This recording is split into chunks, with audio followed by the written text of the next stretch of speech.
Good evening, ladies and gentlemen, and welcome to the Board of Selectmen's meeting for Tuesday, February 17th, 2015. Please rise for the Pledge of Allegiance.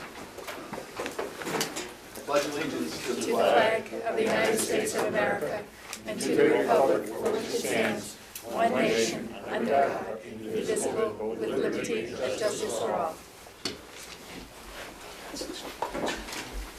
I'd like to note that Selectman Thorpe is, I don't know if you remember the meeting from a couple of weeks ago, but she's still ill and she's not able to attend tonight. And she was going to try to phone in, but she's not able to do that either. So we'll be running with a 67% for it.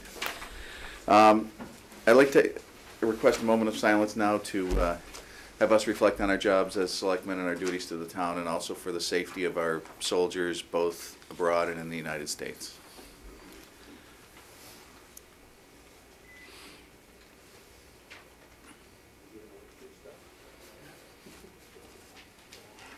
Thank you.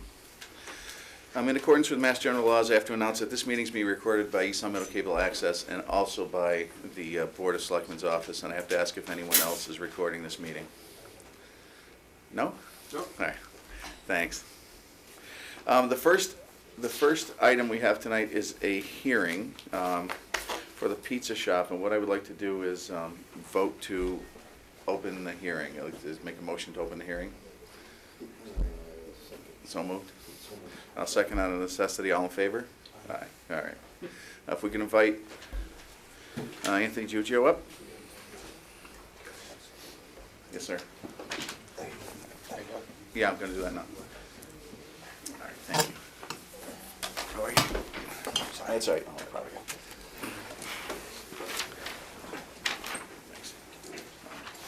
Except for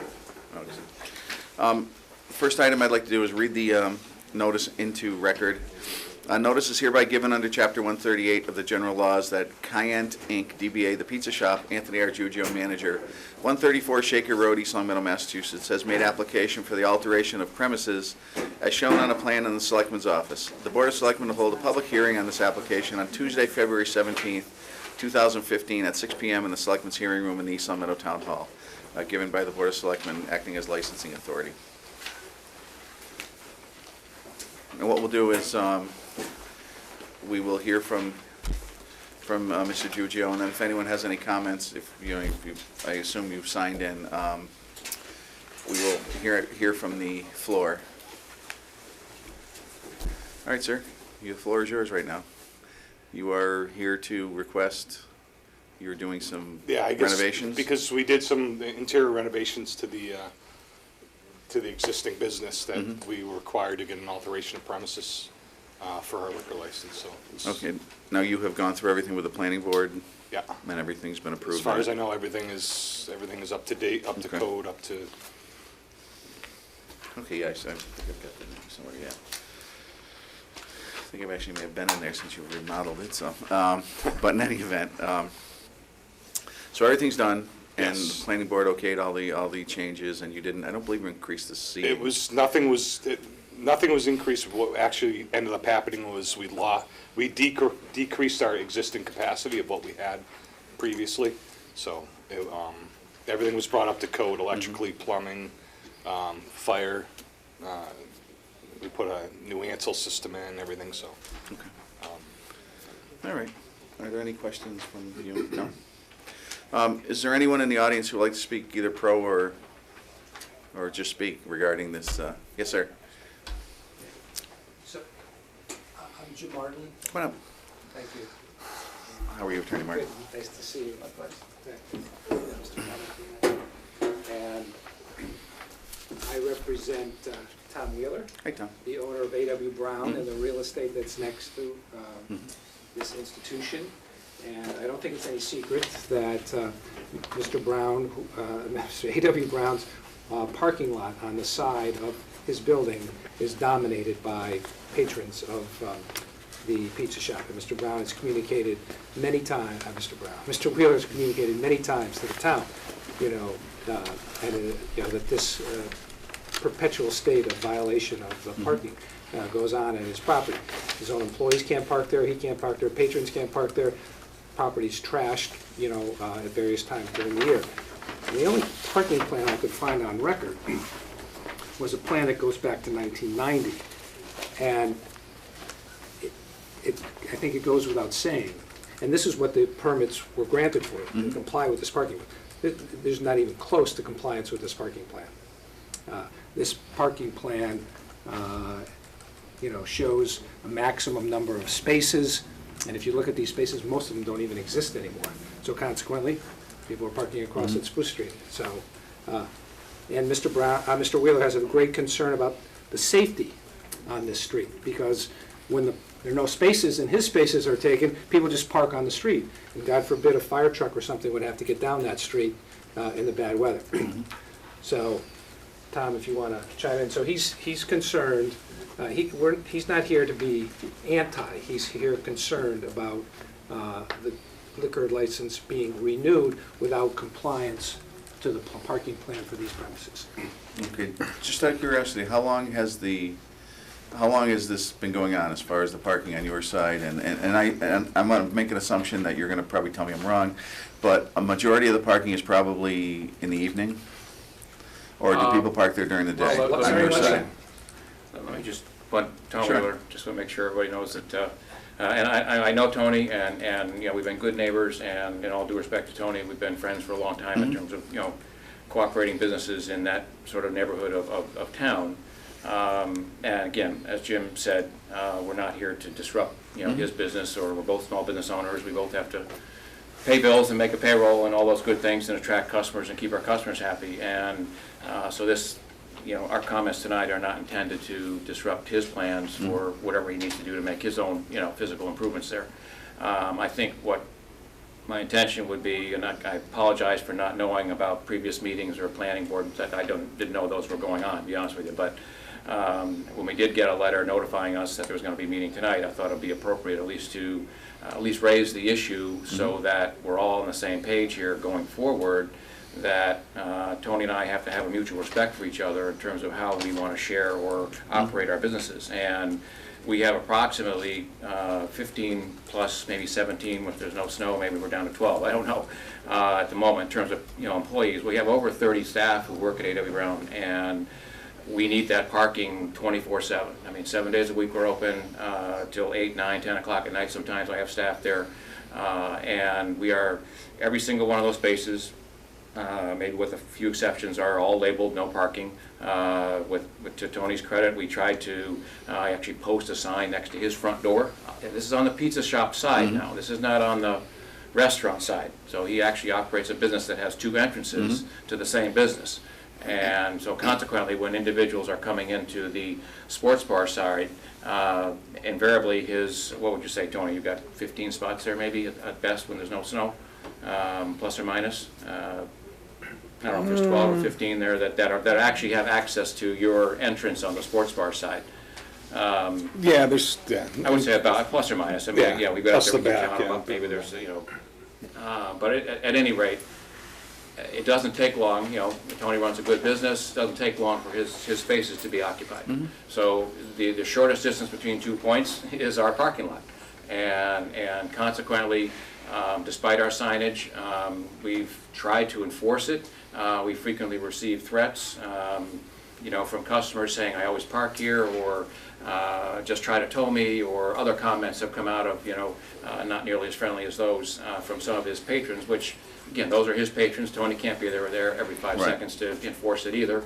And his business opens, is open much later than ours into the evening. And so frequently we do get parking people who leave their cars there overnight. It doesn't happen that often, but it has happened. We have trash that's a frequent problem there with, beer cans and so forth that are left there. I do have some obviously concern for my own staff who may have to come and go at different times. He's obviously, the shoe was on the other foot. Sometimes, we have to park on his side, not so much because of his patrons parking on our side, but in case of snow removal or things like that come up. So, Tony's a good-hearted guy, and we're not here to make life miserable for him. I think it's just time that we tried to come to some kind of agreement as to going forward. If he's trying to run a successful business, I'm trying to run a successful business, and I could tell you that, God willing, we'll have more employees, going forward. So now I've got a real problem, because I can't even have parking for my own staff now, and I'd have to come up with an entirely new parking plan for my own staff. But it's very difficult at times for us to go there, and I've even experienced this myself, where I've shown up there at 9 o'clock at night, and I can't even get a parking spot in my own parking lot. And I feel that there's a fairness issue, there's a, you know, a sort of a logistical issue here in terms of, you know, what's right, what's wrong. You know, Tony and I haven't really discussed making any arrangements as far as renting or, you know, him doing something different with regards to how that, you know, that could work out. And I didn't think that would really would be fair anyway. But, you know, I think it's just time that we try to put that issue on the table and discuss it, and not to delay his plans, but at least to bring it, you know, to the top of the burner maybe, and maybe there could be something worked out between the planning board and Tony and ourselves in terms of how that could all play out. But if he really does need more than 15 spaces, and as Jim identified, that the parking plan really doesn't play into, you know, maybe 15, 20 years ago when their business was smaller, they had less clientele there, they weren't open as many hours, maybe it didn't matter. But obviously now, the sports bar business is competitive, he needs to do what he needs to do to keep that business running, and he needs to provide that kind of parking. You know, that's adequate, that's safe, and but it has to be, you know, we're not the only neighbor to be affected. I mean, there, you know, Connecticut Artesian Well, some of the businesses on the other side. I mean, there are other businesses that do periodically get affected as well. So we're not, you know, trying to single ourselves out here for any special treatment. So I think those are my comments. And, you know, again, I have a lot of respect for Tony, and he runs a good shop there, and you know, we're trying to get along as good neighbors. All right, thanks, Tom. So the plan of record dating back to 1990 called for a total of 112 spaces in order for these two buildings, Building 1 and Building 2. And it required joint use so that one... Can I just interject? This isn't even an issue, because we were grandfathered in our parking. The business has been there for 60 years. I didn't increase the capacity of our business, so to even bring the plan up has not even anything to do with what we're here for tonight. Well, I respectfully disagree. I mean, that could be a completely separate issue maybe Right. down the road, but as far as, I mean, I didn't change anything. Our liquor license has been the same for 60 years, based on these drawings that are on record. I didn't increase my capacity, I didn't do anything to alter anything, because if we did increase capacity, it would affect the Parking, grandfather it would affect clause everything, on yeah. park, so we can't do that. I can't add on to the building, I can't do anything like that. Right. So I just don't understand why the parking plan of the building, which we don't own, is even an issue right now. Because I believe the facility review and the site design review requires adequate parking. And there are zoning bylaws for how many spaces one needs for different types of establishments. So this is the only plan on record, as far as I know. We searched the title again this afternoon. And this layout doesn't exist now. And so, again, I think for the town to be compliant and to oversee this properly, and I don't know what review was done, as Tom said, he didn't get any notice of any prior hearing until now. You know, what parking plan is being approved and relied upon. But there was no issue of a I parking think that's the plan. issue, is There's no because there's parking no plan. increase, there's actually a decrease in Then- the. We had nothing to do with the I'm talking park, about the parking had nothing to do building with it. itself, Then you the have to, clientele. then you have to comply with this plan. Okay. And My that- question, and well, that plan is not in compliance. okay, but my question is, now, how long have you had a problem with the parking? Well, I mean, in all due respect, the parking has been an issue now on and off, you know, for many years. I mean, you know, Tony didn't buy the business to just have it go downhill. Right. So in other words, you can say, well, I didn't increase my physical space, you can say I didn't increase my tables, or you can say you didn't do all that internally inside the business, and yet the customer traffic flow inside that same space Right. has increased. And I think Tony would be hard pressed to say that it hasn't, because it has. Right, And, but- and that overflow has meant that he didn't take into consideration, you know, what parking do I need? I mean, I have physical space too. If I wanted to do something different inside that space and increase my customer traffic flow, I'm certainly entitled to do that, but I can't do it and then park all my customers on all my neighbors' front lawns. Right. I can't do that. I That's not right understand. and it's not fair. I understand that, but sort of to his point, so if this has been going on for a number of years and this improvement is only recent, then this is sort of a separate issue, and I realize because of the work that was done inside, it may bring it up again, but I think this is something that we can, obviously we want everybody to be happy. We want Tony to be happy, we want you to be happy, we don't want people to park, you know, on your side, I think this is gonna be an effort of, the way I see it, and I may be totally wrong, of the planning board, of us, of even the police department, to try to figure out a way to control, if you will, where people park, be it ticketing or be it, something to make sure that, and I'm sure nobody's against that, But for this purpose of this hearing, I mean, the liquor license was approved in I believe, December, if I'm correct. We're for renewal. So if there's a question about the liquor license as far as the parking, that, that's something, if this has been going on for a number of years, that, and I know you may not have known this, but, we bring it up at the time. We always have times right before we approve the liquor licenses, if anyone has a problem, with the establishment for whatever reason, that they can come in and question it. But, and I'm willing to obviously take this and sort of run with it with the planning board and whatnot, but as far as tonight, I'm glad you brought it up. What's the standard of review that you're implying tonight then, Mr. Federico? What do you mean as far as, our standard of review is basically, the planning board has approved this project, the planning board, there hasn't been, it's tough to do something when there hasn't been an increase in the seating capacity of the restaurant. I mean, they haven't done anything to warrant, I know you're saying they have, but in our eyes, and I may be wrong, but once again, they're. Well, regardless of whether they've expanded the building or done Right. anything, if these parking spaces Right. don't exist, Okay. then they're not in compliance with their parking. Okay, well, that's Plan.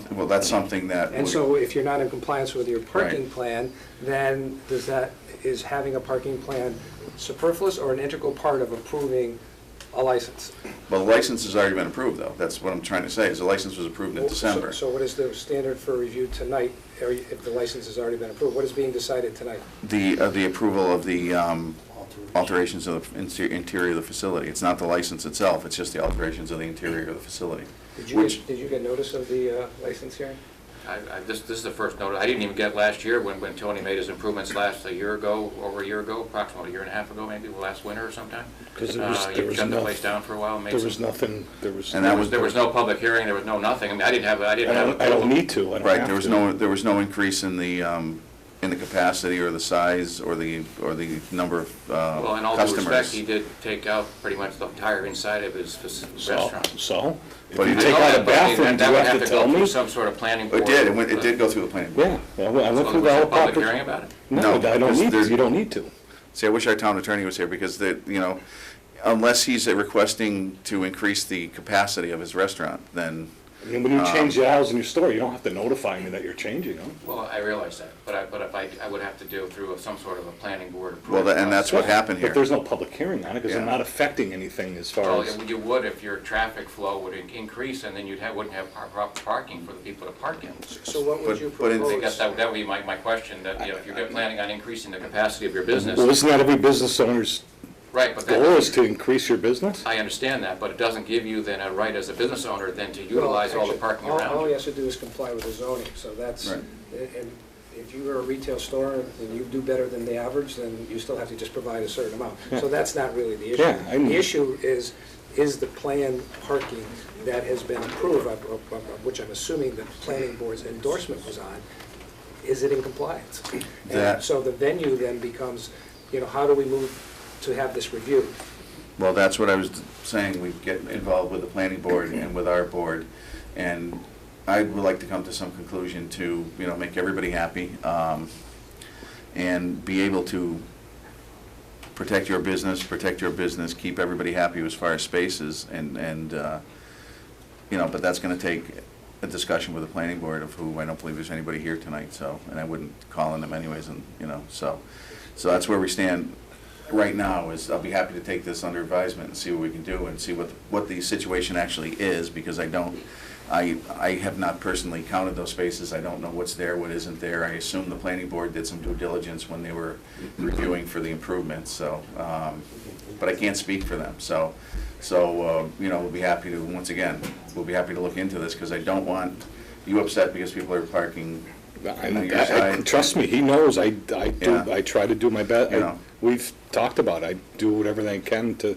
discourage people from parking Right, there. right, and, So how do we get this on your agenda to have this further reviewed? Well, first thing I want to do is to talk to the planning board and find out what they did as far as reviewing the parking considerations when they, when they okayed the permits and everything. And then I'd be happy to have, once that happens, once I get an explanation of that, I'd be happy to, have Nick or even myself get, call you, and then we can get together and see what we can do as far as an equitable solution for everyone. That's reasonable. Okay. All right. Like I said, I don't want, you guys, both your businesses have been here forever, in one form or another, so. Yeah, I mean, we're probably two of the oldest existing businesses in town. Only because community feed went out, but that's. These community feedback. Well, yeah, basically, yeah. Yes. No, If you don't mind identifying yourself. Yeah, sure. Marilyn Richards. I was a former member of the planning board. We've discussed this parking plan throughout the years. And Mr. Giugio's business is a pre-existing non-conforming restaurant. So he's not under special permit because he's been in existence prior to when restaurants were required to be under special permit. So that's probably why there was no public hearing that was triggered, because there was no expansion to his premises, which would have then changed the rules and perhaps made him eligible for a special permit. But this 1990 this is the last, because I remember looking at this plan as a member of the planning board, and the issue we had back then was that the parking needed to reflect what was on the plan then. So if that's still not the case, I would say that's where you start. Exactly. Isn't that Thank the you. building owner's responsibility, though? I'm sorry? Isn't that the building owner's Well, responsibility? is this a Depends on your plan? lease. Is this a plan for? Depends on your lease, what Well, arrangements. there's other businesses in that building, it's not just us. I know, but that's what I'm Right, saying. right, so saying. It would this be is a his plan for the responsibility. entire parcel, Yeah. which involves several, so someone needs to, the buck has to stop with somebody. Yeah.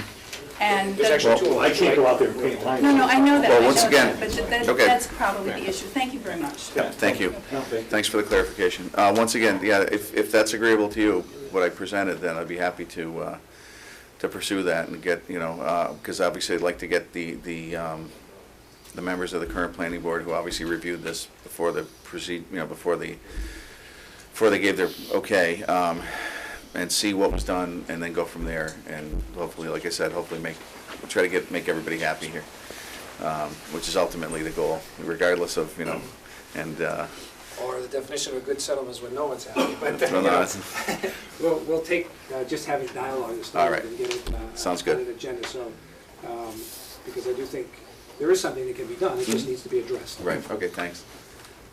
With some enforcement. And like I said, we don't want anyone upset, we want everyone, cohabitating agreeably, so, All right, thank you very much. thank you, thank you. That's all the comments we have. Are there any other comments from the audience? Thank you. You have, is there anything you would like to add? No, is it possible you get a police officer there at night to make sure people park? Until we Yeah. can bring this up. Yeah, there's gotta be some sort of solution to it. Yeah, I don't we know may- if I'm we- legally out, like if it's my, Yeah. it's not my property to be telling them, have Yeah. a cop Right, tell and we- people not to park there. We may want to get together with the police and the planning board and stuff, get a couple people together and discuss it and see what we can some sort of equitable solution, so. All right. As far as the actual application, do you have any questions on that? No. I'd like to make a motion to approve the application for So alteration. I'll second on necessity. Any further discussion? Hearing none, all in favor? Aye. All set? Oh, thank you. Okay. What's up? Yeah, thanks, Tony. Appreciate it. Thank you. Thank you. Thank you. And we'll get back to you once we figure out how we're going to handle this other situation. Thank you, Lauren. Next, we have a gaggle of appropriations committee members. I don't know if that's the official term. A pride, a gaggle, what is it? Depends on what kind of animal you are. Oh, I'm sorry. Before we do that, I would like to formally make a vote to close the hearing. So moved. I'll second on necessity. All in favor? Aye. Aye.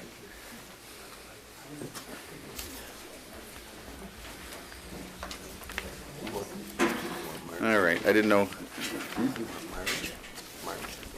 No, I just wanted to make sure that the minutes get done properly, that's all. Okay. How are you?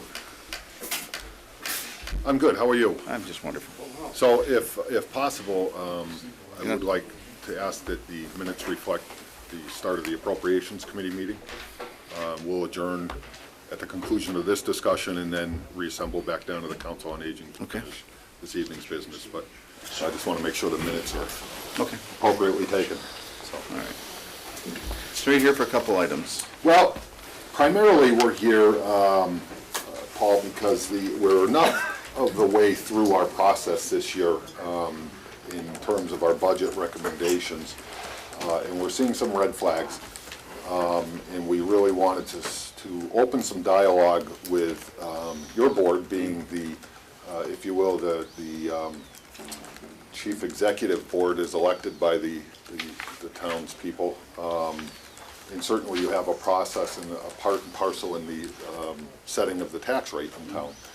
So we kind of wanted to have this discussion with you. Based upon the information that we have now, and although some of that is preliminary, we understand we don't know yet what the state picture looks like in terms of local aid and Chapter 70 money. But if we were to just level fund that and take into account the tax rate in town would climb with a max levy capacity. In other words, if we raised taxes to the fullest extent allowed under the law, the levy capacity would go to $21.66 per thousand. Currently, our tax rate is $20.72 per thousand. That's a bit of a red flag. First off, 2166. I looked back through some of our history, and certainly in the last 25 years, and probably well beyond the last 25 years, that would represent the highest tax rate that the town has seen in that time period. Additionally, one of the most concerning aspects of it is it's growing us ever bit closer to that magical $25 per $1,000 cap, which is, we all know, if and when we reach that limit, we're done. You're done raising taxes, and you have to meet the cost of doing business with reductions in services and so on and so forth. So we kind of wanted to have some of the sentiment and some of the discussion that has occurred at the Appropriations Committee level is that we believe it's to continue to raise the taxes to the maximum levy limit and grow ever bit closer to that $25 per $1,000 cap is simply kicking the can down the road. And at some point, if we allow that to happen, the pain would be great, quite frankly. So the sentiment of the committee is that we really ought to start taking actions now. Let's not kick the can down the road. But that's not a decision we want to make. Obviously, it's not a decision we make. It's not a recommendation we want to make without the dialogue with you folks and other. We wish the public more, although getting their involvement is difficult. Our meetings are not heavily attended. Even the public hearing is not heavily attended. And certainly their input is critical to this. But so as an example, if we were to aim for maintaining the current tax rate, based upon all the contractual obligations that we have and the increases that we have and everything from health insurance, liability insurance, debt, that sort of stuff, that would mean about a $700,000 or exactly a $708,500 reduction to current fiscal year's appropriations. So never mind growth in the budget, it would represent a $750,000 reduction from current fiscal years. That would stabilize the current tax rate where it is. Those are really the issues that we wanted to bring to the board tonight. We want to start some dialogue. We want to get some conversation on this. We don't want to make our budget recommendations to the folks of the town in a vacuum. So that's really why we're here tonight. Okay. and I know we're just hitting you kind of up the side of the head No. with this information. Heard rumors. You've heard rumors, huh? This is a small town, yeah. But seriously, obviously, we're all looking for basically the same thing. You know, we want a happy medium, if you will. And I know, you know, the townspeople may not know, but I know everybody in this room knows that basically every contract is up for negotiation this year. So that's the big, that's the, was it the 400-pound elephant in the wall, in the room, or whatever they say it. And we've got people asking us to, you know, what are we, a couple of departments, how come you're not proceeding, how come you're not proceeding? And I know we sort of, you know, you've sort of gently told us to put the reins on until we get some better ideas from the state. And I don't know, I'm assuming the better ideas aren't going to be that great. I know our governor's trying to do things to, it seems, to limit the effect on local aid, but I don't think it's, you know, you guys know better than me, but I don't think it's going to go up.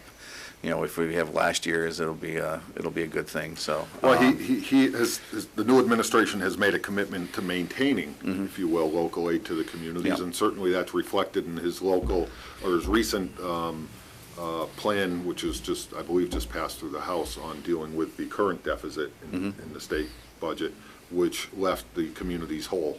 Yep. So that was certainly good news from the current fiscal year standpoint. However, taking that information and moving forward, and until we get the governor's budget, which is due probably the end of this month, beginning of March, we should have it. Until we get the governor's budget, we don't know really what's going to happen with local aid. It's probably a fair assessment to say it's not going to go up. Right. Or if it goes up, it's going to be marginal. And it certainly isn't going to have a huge impact, if you will, on the tax rate. Okay. So obviously, it looks like we're going to have, yeah, we are going to have some sort of discussion as to how we would, you know, in effect, reduce the budget to get to this number. I don't know, you know, I know we've discussed certain things. Nothing's really been acted on. I know we're looking into health insurance as far as, you know, co-pays, and I know that from what you know, we're in that infancy stage of that, if you will, because we still have to talk to I believe, to the union representatives and whatnot, but that looked like it could save $140,000, $150,000 itself, and also save the townspeople, you know, the employees, I think it was like $30,000 in total. So it almost becomes that, you know, that in itself almost becomes like a use tax. If you have to use the insurance, you're paying the deductible. If you don't, you're ahead of the game. So, which is sort of like the way we want to explain it to people, because you don't want, you know, everybody thinks the worst. You know, the sky's falling because we're going to have a copay or we're going to have a deductible or something. So, but other than that, obviously, we do have to get together and figure out, you know, another thing that you know, I'm finishing my sixth year, and I'm still like, you know, in the town capacity, we have good employees, and we have a bunch of good employees that you don't want to overpay them, but you can't really give them what they're worth because you're sitting here with these restrictions. So it's an awful situation to be in. You know, I don't like it because, you know, but obviously we're going to have to do something, especially with the contracts. You know, I know Russ has said there's like with the school contract, it's tough to, you know, out in the future for it to be funded, you know, just because of its increases, and I'm sure that would be the same depending on what we, you know, depending on what we do with other contracts. But we are going to need your help in trying to figure out I don't disagree where with to go, you know. I don't disagree with what you've said. I mean, certainly one of the attractions for me to move into this town 21 years ago was the type of town it is. It's certainly, I've raised 3 children in the town that's got an exceptional school system, exceptional services in town, everything from the DPW to the Parks Department and or Recreation Department rather, and so on. I think the problem that we're running into is we're supplying services that we can't afford any longer. Right. So at some point, you know, we do have to maintain quality employees. I think we have an obligation to our employees to pay them a fair market value and so on. But at some point, I think we have to reevaluate those services in those dollars in terms of what we can afford. Again, that $25,000 cap, I believe, and I can't say with 100% certainty, but it's inclusive of any debt exclusion. So even a debt exclusion wouldn't buy us out of that problem. Plus, I think that we all here from a lot of our folks that, longtime members, seniors that have lived in town for a long time, that it's getting expensive to keep their home. The amount of taxes they're paying is difficult for them. So I think we need to take all of that thought into consideration. And this isn't going to be solved in this one budget year. Right. I think it's going to be a series of things that we do. I think we've asked the board to do some of those things that, when taken collectively, have a significant impact on the budget. And I think we're looking at more down the road. Where else can we look for efficiencies, if you will, so that we don't end up with a reduction in services. But at some point, we need to start addressing this this tax rate. Okay, yeah, some point soon. So, what do you suggest going forward? I mean, obviously, we should probably meet often. Yeah, I think obviously the board needs some time to digest this information, but I'd like to have more dialogue between your board and our committee from that, as well as, and in fact, I wouldn't mind including other elected boards on the town. What I would really like is that if we had if we had some sense of what direction that we wanted to go, that we were all singing from the same sheet of music. And I think if we were to present a unified stance at town meeting as it relates to dealing with the town budget, the ever-increasing tax rate, and so on and so forth, it would gain support. Okay. And I think we owe that to quite frankly, we owe it to our residents. Oh, definitely. So, I mean, we're in that catch-22 where we owe the residents quality services, good quality of life and everything, but also be fiscally responsible, and you gotta weigh both of those and try to figure out, in a perfect world, how you can do everything, which sometimes you can't, so. not easy decisions. So, Yeah. but that's why you get the big bucks. Yeah, yeah. And we don't want to be, with our department heads and other people, and you don't want to end up being a minor league farm system where you're just grooming them to leave in a year or two to go someplace where they're, where they can make more money or do more. So, because we've got a lot of good people. So It's true, but I think it's also worth, kind of since you brought that point up, as a side note, I think at some point it's worth really a good evaluation where we are in town Right. as it relates to other communities. I hear all kinds of, we pay high on this end, we pay low on this end. It'd be nice to see where we are in terms of the whole thing, jobs and benefits, as it compares to the other communities in the region. I think that would give us a better sense of where we need to go, and as you sit down in collective bargaining agreements, so. Yep, and I don't think that's difficult information to get, so, no, it's No, out there, I don't think it is, yeah. Yeah, And there's people that do that for a living. yeah, so, all right. Great. I don't know about great, but okay. I would ask if the committee, anything else, Yeah. committee members to Yeah. interject? This has got one question. Not to be shy, so. You never are. So in December, early December, we presented 3 options for your board. So we're now about 10 weeks later. Give us a status report on where you are with those 3 issues. Okay, so one of them was. One of the health them was insurance. the. Local meals tax. Local meals tax. Yeah, which we haven't really brought that up, but I mean, I'm not opposed to it. So that's, that's something that we can bring up. I'd like to have the whole board here for that, though. Well, I just, on these 3 things, Yeah. the clock is ticking. I know. We're 8 weeks away Yeah. from the town budget-wide hearing on it. And that's about $200,000 that could be a potential revenue for the town. So we need some action to be able to include that in our budget calculations. So that's one. Yes. To the chairman, I believe that the board had made a decision as to at least put that on for town meeting. Right. For the warrant. Okay. So that mattered, and that was a couple of meetings ago, so I think that's, Good. so that's on the warrant. And the second item is health insurance, and as you know, we've already approached the unions to discuss, changing the plan to add, some form of deductible or copay or something, and we know what the theoretical savings would be on that, so that's another plus. And then the third item, I have to recuse myself from every time we talk about it, but that's the elected official health insurance, and I've seen the gridlock on that one. Yeah. On LCAT. So, yeah. and that's something that, there's all sorts of things being thought about, be it going forward, newly elected people not have it. I believe, I had heard something you suggested, that if I want the town health insurance, I pay 100%, which would still be cheaper than, effectively a single person's corporate group plan by a factor of 50% probably, which I would not mind doing, so. But that's, there's other people that, So there's some traction on those yes, two yeah, issues. we're not stagnant.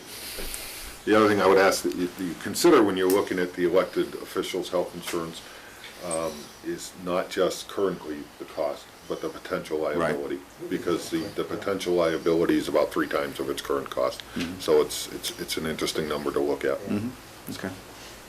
All right, Okay, thank you. Any other questions, comments? great, Or thank guys you. all anxious to go back to the Appreciate the council meeting? conversation. I'll be in touch with Nick as to when we can kind of Yeah. have a follow-up Yeah, because conversation. I'd rather, being selfish, I realize it's tax season, but I'd rather get this going sooner rather than later, because, Yep. I Absolutely. don't want to be here 7 weeks from now going, hey, what are we going to do? Well, we're going to reach a point where our recommendations have to reflect some sense. Right. And if it'd be nice if we had some dialogue before that point. And it'd also be nice if we agreed on everything, so when we go to the various unions and whatnot for the contracts, that we say, this is, this is what we can do. We're hamstrung, for lack of a better word, and, we're limited to what we can do, so. Yeah. What Nancy Reagan said. What's that? Just say no. That was a totally different topic.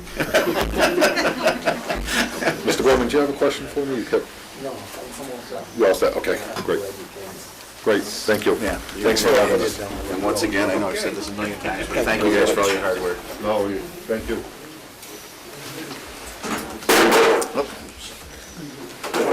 What's this, professional wrestling? After I got up. That's true. Thanks, Eric.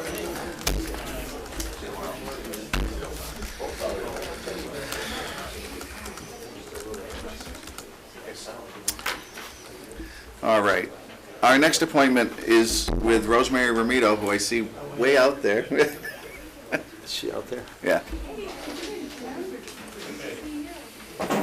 And Jim, we'll probably need you on this one.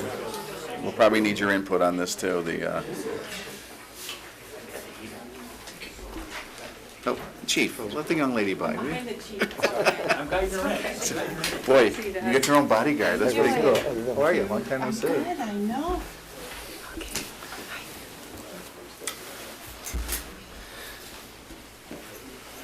So as you know, this isn't a formal hearing, so I don't have to read this into record. So as you know, we're here regarding the liquor license that's currently held by Ramito's, and I don't believe, Nick, you can correct me, but I don't believe it was either picked up or paid for? Currently, that's correct on both. Okay. So what we're wondering is, obviously, we don't want to have it hanging out there, for lack of a more professional, Agreed, yes. So we were just wondering what the status of it was. I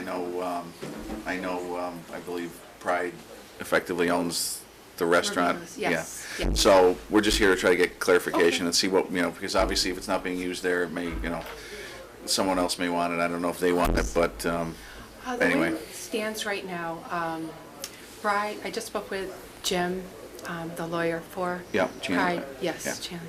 Yesterday, and they were supposed to have taken care of this over a month ago. Okay. And now we finally have it finalized. They are going to be doing papers to do a transfer. They do want the license. Okay. So that's what they're working on. This Okay, is so where- let me ask through our town council, if they're gonna do a transfer, does the license have to be active? Like, in other words, does someone have to actually get the Be in license? operation? Yeah, well, not necessarily be in operation, but this license wasn't paid for or picked up, so does that have to happen before it can be transferred, or can they transfer an effectively inactive license? The transfer could take place without the license being in actual operation. But there needs to be a plan put forward presently to address the lag of time that's gone between the date that the new license should issue and the perspective of what's going to happen. So do you have any idea from Pride's counsel as to when they're going to be, do you have a contract, first of all, with them? Contract for? Purchase of the license? Yes. Well, verbal contract. Okay, we're gonna need. We aren't they are not purchasing it, we're just a transfer. We're gonna purchase it to transfer it. I There think, has to be a transfer of ownership, whether, how you're gonna transfer, whether it's money or some other consideration, but there is gonna be a physical transfer of the ownership. yeah, the ownership of the restaurant and, You talking about the license or the restaurant itself? License is independent of the restaurant. Okay, okay. because the okay. restaurant's already been transferred. Because I remember when we originally had the license, we were told by the board that that was not a saleable item at all. No, it's not independently a saleable Okay. license, but it's part of the restaurant operation. You need It's- the license in order to operate the common victual or all alcoholic license that you Okay. have. So the transfer of the restaurant, the license goes with it. Okay, so it's probably in the paperwork of the actual sale and, Well, then, Pride being pretty well-versed in the legalities involved in this, I would suggest that you're going to have to push them to get this resolved. I Because have, they have yes. treated this, according to our records, as sort of a haphazard fashion, as some things are filed in Pride's name, other things are filed in your company's name, and there's not the meshing, which is the reason that the I board is understand. concerned. They can't tell really what is going on with the license. So at present, if you could have Pride or your council get back to maybe Nick with Okay. the game plan as to what the time frame is here, because it's got to be done to start the process within the next, 3 or 4 weeks. he's already started the paperwork that's going to be needed for the transfer. I know that he said he was working on that. So he said it wasn't going to be done for today, but I can have him give Nick a call. You should get that filed and get, so that the board's got something to work with. The problem that the board faces is they have a license that they're ready to issue, but the documentation that's necessary to support the issuance isn't in place, and now the issue is coming up as to who really is going to be operating going forward. So that all needs to be. Yeah, it's going to be Pride, but we need to get them to get the paperwork to you, and that's what they're working And I on. think if they don't get the paperwork to us, then the license may be lost. Exactly. That's understand. So is it, I'm sorry, go ahead. Through the board, through a certain amount of time? Is there a time frame? There's no hard and fast rule by the Alcoholic Beverage Control Commission as to when a license can be inactive. Normally, what happens, at least my experience in the past, is that you have an operating establishment, it shuts down during the licensed year, and the issue that triggers the issue really is the renewal of the license, because then the licensing authority says, well, you're not in operation, you're asking to have it renewed, we can't really renew it because you're not operating it. What's the game plan? And that sort of sets the window where the local licensing authority usually says, look, if you want to keep going forward with this license or you want to transfer it, you need to move, and you need to move within a short window. So I would say at an outside window, you're looking at maybe 6 months that you could go without potentially having to address some questions. But this has been in the works for a while. Yeah. And so, and Pride is not a neophyte in this. They're not, the average guy buying a license and starting new. They have some serious dealings with this board on licensing issues and statewide with other licenses that they hold. So they understand what they need to do, and I think we need to light a fire under them to move this up on their burner as to importance in getting it addressed. Okay. So the next step would be, like Rose said, she's already talked to Jim Channing, so maybe have him get in touch with our board, or with Nick or you, and find out Okay. the progress that's being made. Well, I think the thing is she needs to tell Mr. Channing and Pride that she was before the board, and the board said, if you don't get these applications for transfer into us in a relatively short period of time, we're going to take action to, pull the license back. Now, is that something, should we also correspond with them, or let Rosemary as the present holder? We don't have anything from them that they are related to this license at all. Not that, I understand that you're dealing with them, but we don't have anything from them saying that they're involved. And so I would suggest no, we shouldn't be Okay. contacting them unless and until they formally notify us that they're seeking the transfer. Who would you prefer them to contact, you or Nick or? Nick would be Okay. the first, because Nick, Okay. if gets questions, he'll then call me. Okay, I can do that. Great, All right, thank you. thank you. A little clarification. Thank you. Nice thinking.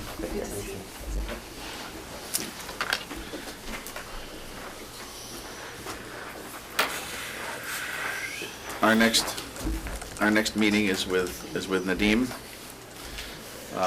This is once again not a formal hearing, it's just a. How are you? Likewise. How are you? How you doing? Nick, how you doing? Evening.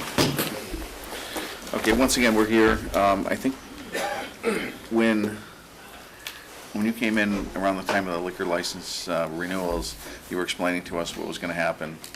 And once again, I've heard rumors, because it's a small town, so if you could give us an update as to, what the progress is with your facility and your license. Well, as of right now, we're still running everything under Jan Corporation. Okay, The plan is to continue with the transfer, but as of right now, we're going to keep it as a Jan Corporation. So we have a different angle that we want to approach, which we will have the lawyer proceed with the paperwork and all that, which we're going to change the DBA name. We're going to keep the corporation the same, but just a DBA, we're going to change it to PR 5 to 5. We have a small issue that we have to address aside from here, but for the right now, we want to be able to have the new company start as able to put the Facebook out and the website and promote and do the grand opening and everything that we need to do. So this is kind of our plan right now, till we kind of figure out what we're going to do with the small issue that we have on the site. okay. So are the people who are operating the facility now your employees? Correct. You're paying them? Well, It's your operation and you're paying them out of the, whatever revenue source it is. correct. And the intent is that at some point you're going to be coming forward with an application to transfer the license to That is these correct. individuals? Yes. Okay.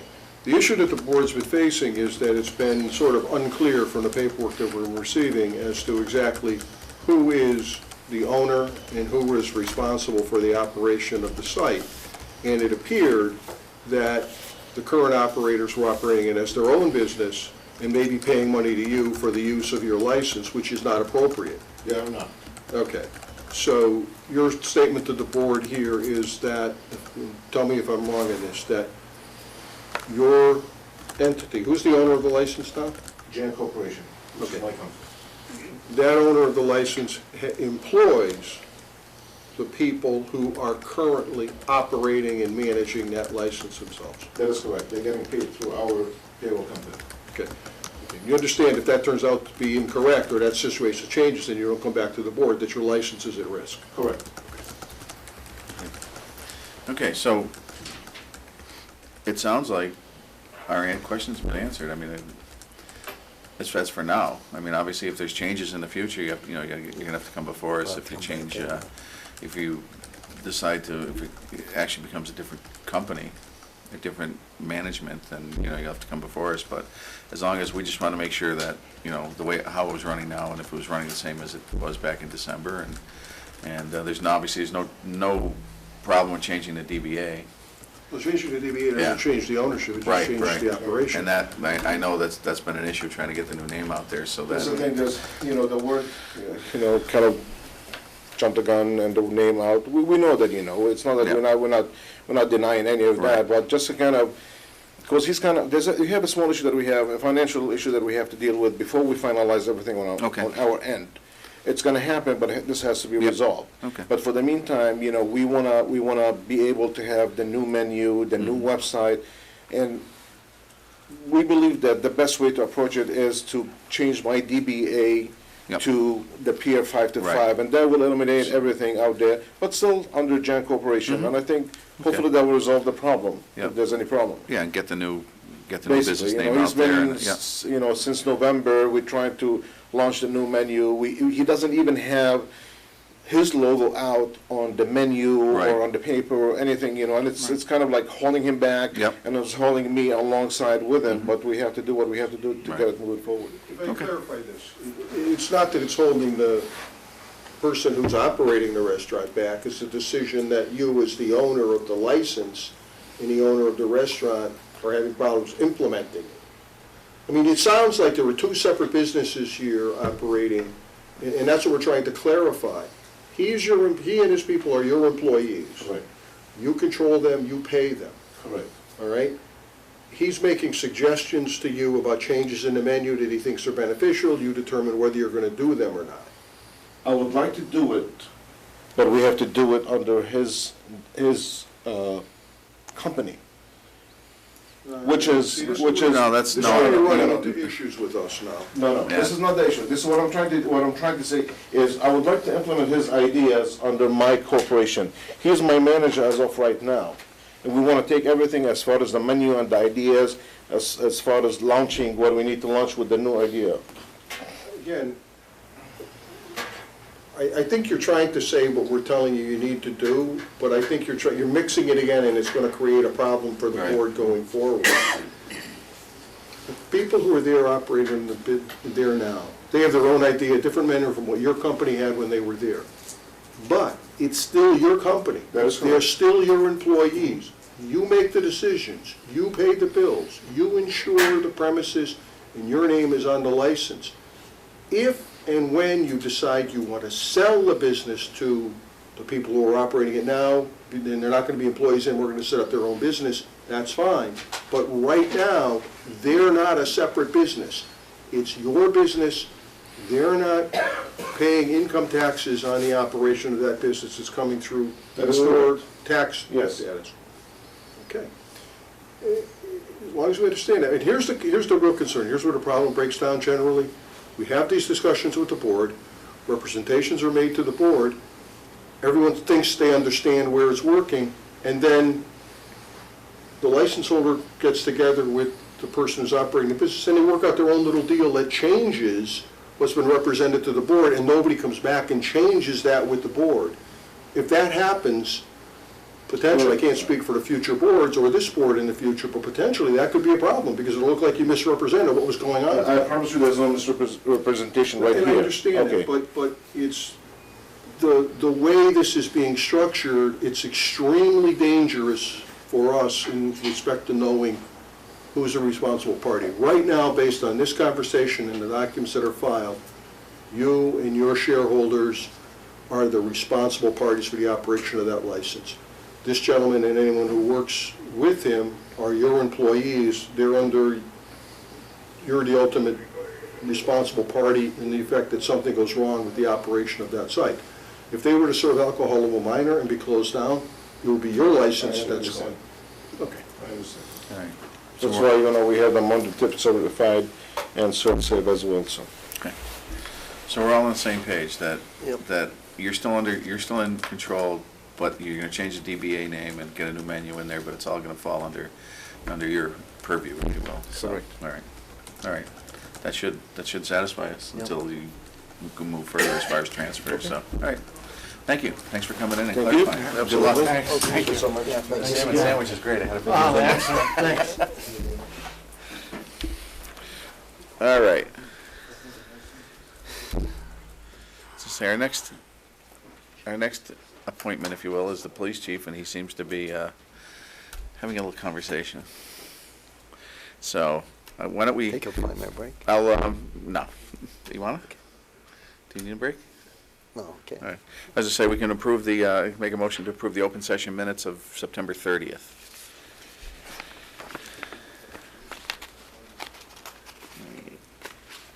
There. So moved. Is there I'll second on necessity. All in favor? Aye. I'd like to make a motion to approve the executive session minutes of September 30th. So moved. I'll second on necessity. All in favor? Aye. Aye. Okay, now where do you go? Sir? I'm sorry, I thought the fire chief was going No. to question. Are we go in reverse alphabetical order? Hi, Chief. You know. How are you? Okay, actually, you're only here for one item, and have something for executive. Okay. All right.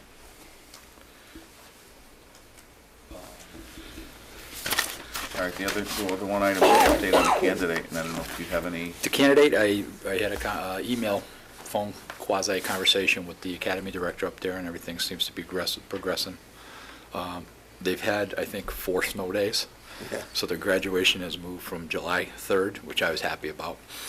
That's the Friday or 4th of July weekend, to possibly July 9th, Okay. barring any more snowstorms. July So- 9th. Wow, all right. Okay. All right? And that's it other than executive? Yep. Hey, it's been a Please. pleasure. Okay, thank you. Come again. All right. Next is our fire chief. We'll get back on track here with meetings like that. How are you, sir? Good to see you.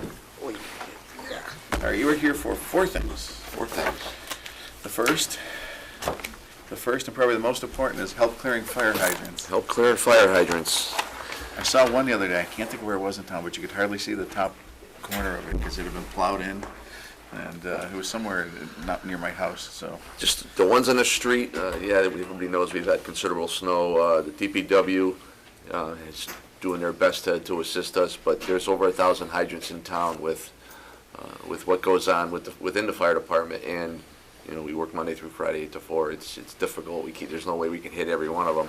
Our goal usually is to try to do the main drags, the 7 main streets coming out of the Rotary, and then we hit the connecting streets, Kibbe Road, Maple Shade, Westwood, Chestnut Street, to try and keep all of that open. We hit the industrial park. There is a large dollar volume down there, so we try to keep that open. The DPW has been great. They had a loader working with us. He would go by. Sean would locate the hydrants. He would go by and make the big scoop. Our guys would go in and clean them up. Today they worked on the station. Last week they were out every day doing hydrants. So today it was punch list day on the trucks and taking care of the station. We've had some water come in, through some ice dams that we're trying to take care of. But tomorrow we'll be back out doing hydrants again. And if anybody's interested, if you got a hydrant near your house or your neighbor's house, if you could shovel it out, if you have a problem locating it. The DPW has this new software. It's an app. The deputy and I both have it on our phones. It actually locates the hydrant for us. We can walk right up to it, and it's within a foot. It's beautiful. It's a great app for us. And we have it on an iPad and a fire truck too, also. So right. And it's a fun winter when you have to locate a fire hydrant. it is a fun winter. In any event, obviously people, the last thing is that people are shoveling and doing snow blowing, and the last thing you want to do is more. But it's sort of a self-serving thing because you don't want your hydrant buried and have a fire in your house and not be able to find it. So it's it's being a good neighbor if it happens to be in your yard or if you know where it is and you want If you take turns with your neighbor, right? shovel And, them. but the important thing is to get them clear for everyone's safety. Yep. Right. Second item is open burning. Open burning. It is open Which is burning sort of funny season. talking about that right now. Right. It is open burning season now. It is kind of quiet. It started out. You can't find the stuff to burn. You'd be surprised. We started out, it actually was going pretty good, and then when the snow started, it kind of dropped off a little bit. One thing I just would like to just remind the public is open burning it's a privilege, and if it creates a nuisance for your neighbors or your neighborhood, and we're informed about it, we can request and actually revoke your permit. We don't like to do that. We hopefully everybody makes good neighbors, and the rules are it needs to be out by 4 o'clock. It can't be smoldering past 4. So I ask anybody if they have issues and they're concerned about it. We have a duty officer. The whole fire department doesn't show up, and we do what we need to do and advise the person that's burning that of the rules. And it is brush only. Construction material doesn't work. Old fence doesn't work. So. We just want to make sure everybody stays safe and it isn't a nuisance for people. Okay. Very good. Yep. Next is a minor accident for car 2. Minor accident for car 2. When we were out doing hydrants, I'm not going to say we because I wasn't out doing hydrants, but when the guys were out doing hydrants, they were, and I don't remember from the accident report where they were. Industrial Drive? Industrial and Shaker. He was actually the lead vehicle. And the cars that came around the engine and around the loader our engine had the lights on, the deputy had his lights on, and the car just coming back in came too close to the mirror and took the mirror off. No injuries, no damage to the person's car, but, and we're working with our insurance company and their insurance company, and the parts are already on order, so. So it was a mirror? It was a mirror, yeah, the mirror, $200 mirror. Okay. Yeah, so. How much does your insurance go up for a couple $100 Well, mirror it was, claim? it was. I don't know if that's worse than. We weren't at fault. Oh, okay. Yeah, we weren't at fault, so, yeah. And he was actually parked on the side of the road. Did he stop? The person stopped, yeah, and he was extremely apologetic, and, yeah, so, All right. yeah. And last is the EFO program update. EFO, as the board knows, you allowed me to go to the EFO program. I just got back a couple weeks ago, and I missed some of the major snowstorms, but the program was probably one of the best ones I have ever attended. There was 27 senior fire officers from all different parts of the country. It was a little awkward when the Patriots were in the Super Bowl, because I was the only one there from Massachusetts, and we had 3 people there from Washington State. But I got through it. There was a lot of stuff that went on, leadership building, the difference between managing and leading. We talked about teams, how to challenge our teams, and a little bit of management to work with the culture the fire department's working on now. So I appreciate the opportunity. You guys will be seeing some surveys that I'm going to be working on for my EFO project. And actually part of it involves the board, and then part of it's going to involve the residents of East Long Meadow, so moving forward with it. Great. Yep. Great. Thank you. Thank you. Did you pass? I did pass. Okay. I did pass. I got my A average, maintained it. That's good. It's my OCD, I think. I did submit some information. Nick asked for some stuff for the negotiations. I submitted that. If you guys want me to stay, I can stay. If not, I'm not sure if you're going to get into it tonight, because. I haven't even seen it, so. Not tonight. Yeah, because. Plus we don't. She's not here tonight, so. But if anybody's got any questions, I'd be more than happy to. Okay. Talk to you guys about it. Thanks. Thanks, Chief. Thank you. Thank you. Thanks, Billy. You don't look at me. How can you improve that? All right, our next appointment is Anthony Gentile, Emergency Management Director. How are you, Tony? How are you? Good, thanks. You don't.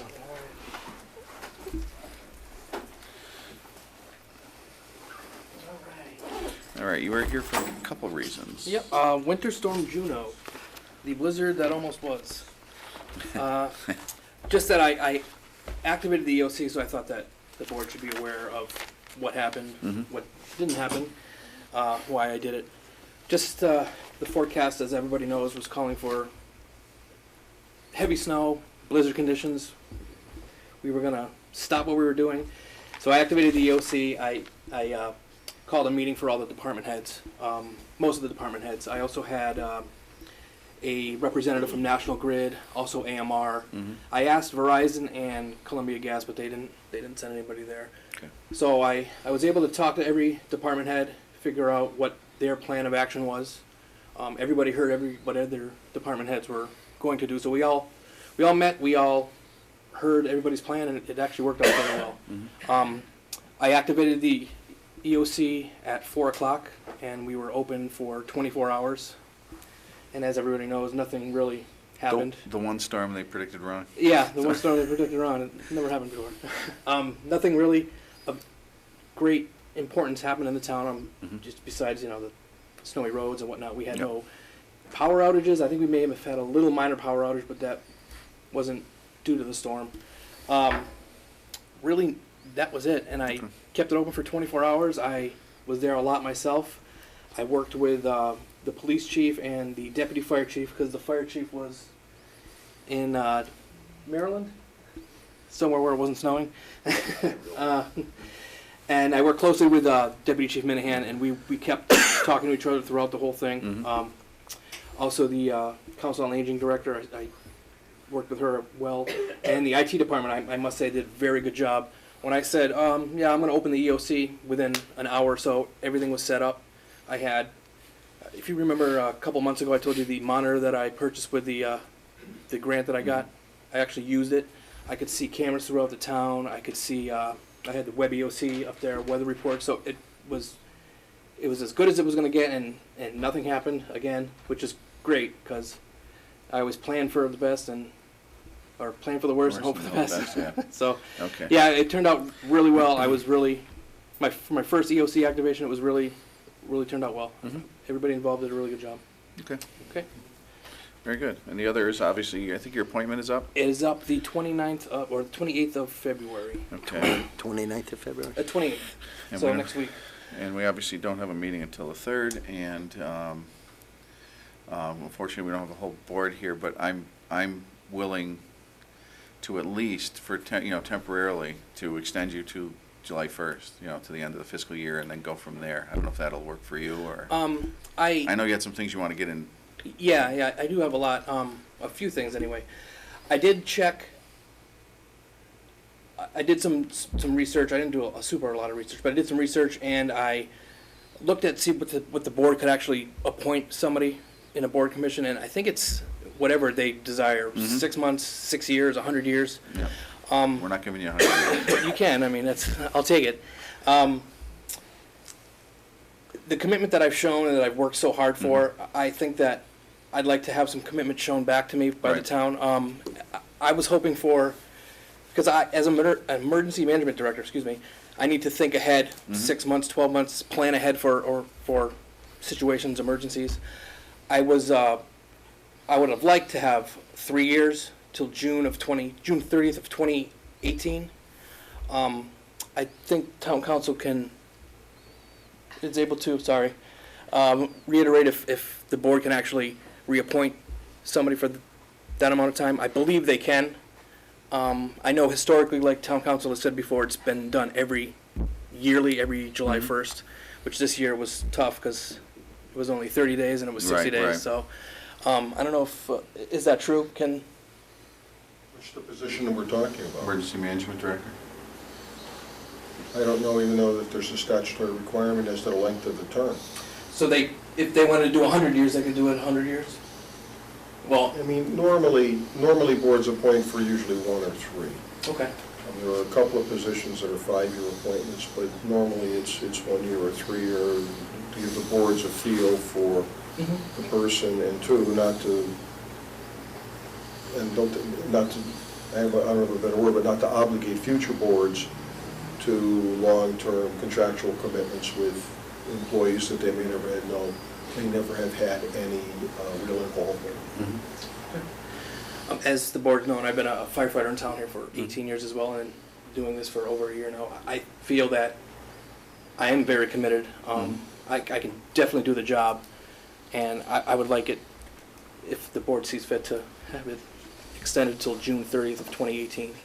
Yeah, see, I personally have no problem with that, but we don't have a full board. Okay. So I don't, I'm in that position where I have no problem extending it. Then we get the year in, and then we can go from there. But that's, I don't know if you have anything to add. I agree with you. Right. So at the very least, we can get you to June 30th, and then in the meantime, if you've got, I've heard nothing but good things. I want to tell you that right now. But if you've got things that you think are something that we can do in the future, even beyond that date, get them to us. So it, for lack of a better word, gives us more ammo to extend you even farther. So that's a bad choice of words for management, but emergency management. But anyways, at the very least, just to get you through the fiscal year, I have no problem making a motion to extend your tenure till June 30th. All right. Could you do it for a year to June 30th of 16, or do you think that's too much?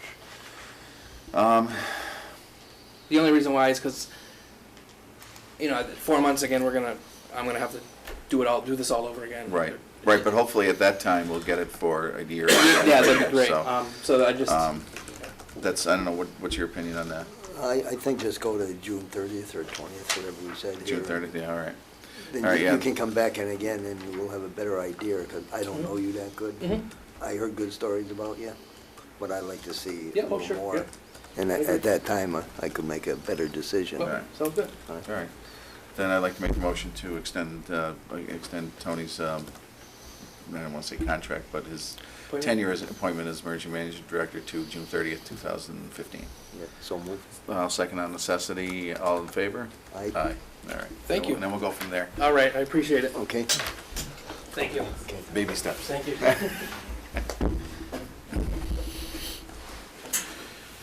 All right, under old business, we've got, the first item is elected official healthcare coverage with only one person that can deliberate it here. We're gonna have to table that for, until the next meeting. Yeah. Next item is LCAP policy. Nick, I don't know if you can help me with that. I think that's usually the Selectman Thorpe's bailiwick as far as the LCAP. Yes, I would ask that the board table this, Okay. All right, so we'll table the LCAP policy. and item 12. And item 12? And item- Okay, we'll table item 12. What about item 13, the Cable Advisory Committee? Item 13, if I could take a moment to explain to the board, and I will say that I've not had an opportunity to have a discussion with Selectman Thorpe, who is, as you know, sits on the Cable Advisory Committee as the board's liaison. And I know he's behind the camera, but if Mr. Mackey, if he has anything he'd like to add after I'm done addressing the board, I'd ask the board to give him that opportunity. The Cable Advisory Committee last Thursday met, and part of the agenda was a discussion we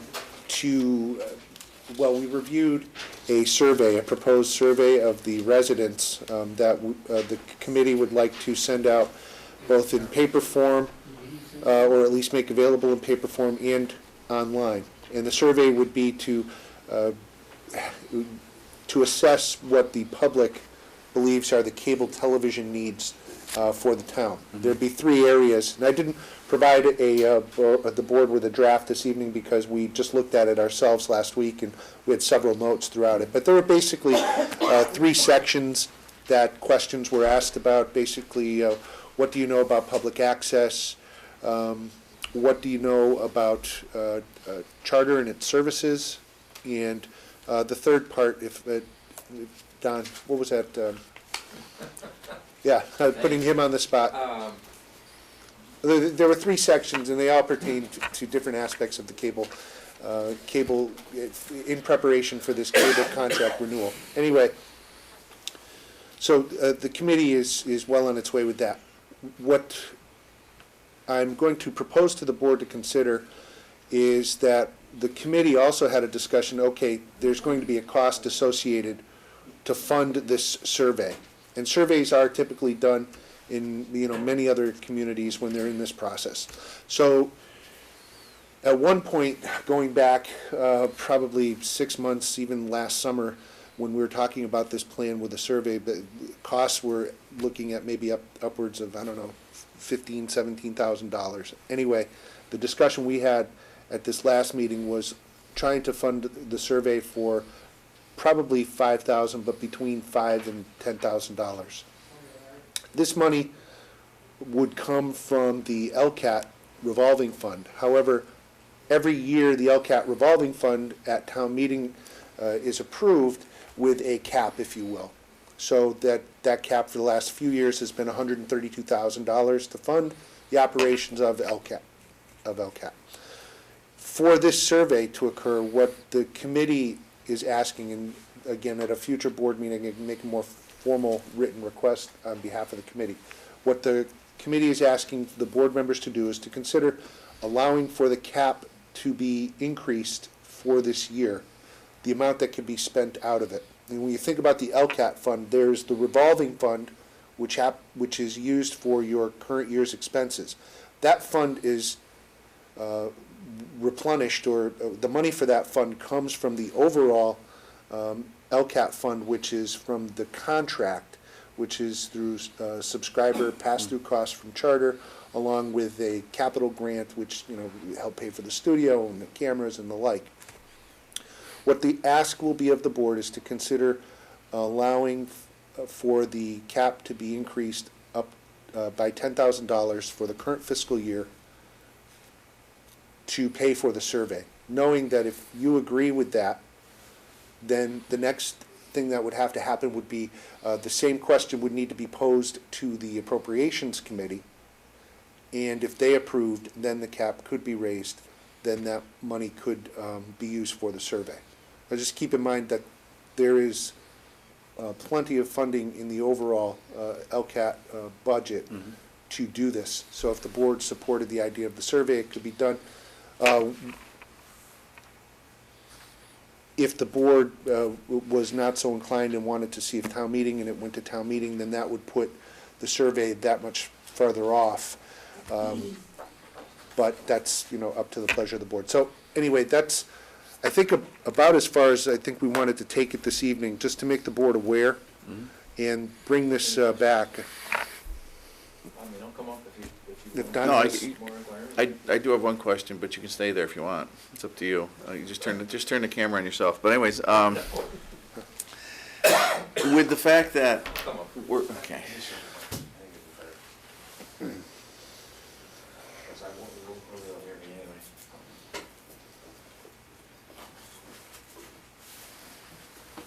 How are you? Now, with the fact that we're, in theory, at some point going to be changing carriers, cable carriers, and I get a funny little story to go along with that from the MMA conference, but does that give us even more reason to have this survey? Or, Well, we are going to negotiate a license. The Board Right. of Selectmen is going to negotiate a license with a cable provider. At present, Charter is still the cable provider, and they are the cable provider with whom we are negotiating? negotiating. All right. The survey is always an important part of license renewal. Every community does them. The figures that Nick spoke of when we first started considering a survey came about because a lot of other communities who have been through license renewal have used these. It was I don't know what you call it, an organization associated with UMass Dartmouth that does these surveys. And they're telephone surveys, and they call, they're detailed, they have people who put the survey together, then they do analysis of the survey, and they're expensive. We did a survey in 2010, unrelated to license renewal, that we typed up front and back on a sheet of paper and mailed out with the bills for, I think, less than $2,000. So we've talked about the survey a lot. The purpose of it really is to gauge from the community how they use the cable system, what they think about the cable company, if they're living up to their obligations. So there's just the entire charter portion of it, service issues, customer complaints, that kind of thing. There's also the local access part of it, my part of it. Do people use LCAT? Do they watch LCAT? What kind of programming do they like to see? Would they like to see more of that part of it? So I think it's beneficial. The last survey we did allowed us to basically lay the plan that we've laid for the past few years and grow to where we've grown. I think that's been a positive result. So I think irrespective of whether we end up negotiating with Charter, if Charter becomes Comcast, the survey and the renewal process are still there, they still need to be done. We've developed, the committee has been really, really active, developed, I think, a really good survey that asks pertinent questions. I think it would be beneficial for the community to have an opportunity to fill the survey out and return it, and it would give us a good gauge of, are we doing the right thing with the money that's provided to us through the cable license? So, did that answer your question? Yeah, sort of. But my other question, what percentage response did you get when you did the survey and the bill? We got just shy of 400 surveys back. Out of? Well, we mailed them to every household, so that's 5,300 households. Because I'm wondering, obviously, with 5,000 roughly households, this survey that's proposed is going to cost $2 a household, $10,000 in effect. Honestly, Okay. again, I don't want to prejudge because I was tasked, and this was as of I remember that. last Thursday, to go. Okay, I remember your other one. We're going to print, we're looking at basically 4 sides. so a two-page survey, front and back. And rather than mailing it out through municipal mailings, basically have them printed, stuffed, and mailed Separately. separately Okay. to every household. So the printing cost and the mailing cost, based on comparisons with other mailings that go out of town hall, we judge to be somewhere around $5,000, but I haven't All done the right, quotes no, yet. it's fine, yeah. So. Okay, I was just curious. And by the way, when I was at the MMA conference, there was a Comcast booth. So being the devil's advocate, I asked this lady who was walking by who had a Comcast shirt, I said, I'm from East Long Meadow, because somebody thing. I said, when's East Long Meadow going to get, when's Comcast coming to East Long Meadow? And she said, no comment. So she said, why don't you go talk to my supervisor in the booth? So I went and talked to her supervisor in the booth, and I asked him the same question, and he said, no comment. He said, actually, the earliest we're looking at is late summer, early fall, because they're trying to get the whole Comcast Time Warner thing ironed out with the government, making sure it's not a monopoly and whatnot. And once that domino falls, then everything else will fall into place. But until then, because I know originally it was supposed to be about now that they were coming in. So just so the townspeople know that, I guess basically we're going to get it, but don't hold your breath. Yeah, I think that, that there's a lot of permutations to what's happening. So they've hit some obstacles in the process, and I don't think that it's going to happen anytime soon. Okay. All right. You've answered. I don't know, Billy, got any questions? No. All right. Okay. Thanks, Don. Yep. Thanks, Tom. So that's just for our information, obviously. We're not For your expecting to- information, and I would expect for more information be given to the board for the next meeting. All right, thanks. On the 3rd, right? Yeah. Next item is, there's a response from the town of Hamden. We had a taxpayer who lives literally on the East Long Meadow Hamden line on the corner of Hunting and Allen Street, and had an issue with the dumping of Christmas trees there, because she ends up cleaning up the debris, if you will, from the leftover trees. So she wanted a no dumping sign, and I guess that portion of her property is in Hamden. Hamden has no problem with putting the sign up, but they're not paying for it. So I guess that was their response, was we'll be happy to okay the sign, but East Long Meadow's putting it up and paying for it. So are we looking for, is that just a comment, or are they looking for a vote to actually allow for the sign? I think Hamden is notifying the board, it's your move. If you want to put Okay. the sign up, then you'll vote to do that, and, then this office can coordinate with whoever we need to get that done, but do you want Okay. to do that? Through the board, Yeah. what's the cost of the sign? That I don't know. I think we probably have to go back to, obviously, if this is Christmas trees, it's not like we have to decide today. So I think we should go back to the DPW. Find out the cost of Find out the putting up a cost, yeah. no dumping sign or something? Right. Because I know the police just took the complaint, and there's no further action on their part, because it's something that they have to, take action on. So that's what we'll do, is we'll find out the cost of the sign and the cost of putting it in the ground, and then we'll proceed from there. The next item is the annual town meeting petition warrant article deadline, which I believe is Monday, March 2nd. Yep. Just want to, if I could, through the chairman, just to remind people that petition warrant articles for the annual town meeting, which is Monday, May 18th, the deadline to submit those warrant articles to the Selectmen's office is Monday, March 2nd, and that the petition papers must be obtained from the clerk's office. So they get the papers there, and then they bring them to the Board of Selectmen's office. Just want to let people know that the time is winding down. Okay, yep. Yeah, actually, they have to be in before our next meeting, as far as the petitioned articles, so. All right, thanks. And then, ours, as you said, are the 9th, so, or as you may not have said, but our deadline's the 9th for the board. That's correct. The board has set a deadline to submit its own warrant articles for March 9th. I don't know, Mr. Chairman, if there's any discussion about any particular warrant articles that maybe Selectman Gorman is working on that he might want to bring up, especially with council here, to get some advice as to how to proceed. Yeah, I wanted to see if the Board of Selectmen would back me on the over 70 thing that Mr. Donahue wrote up for me. I have it here, but it's kind of wet.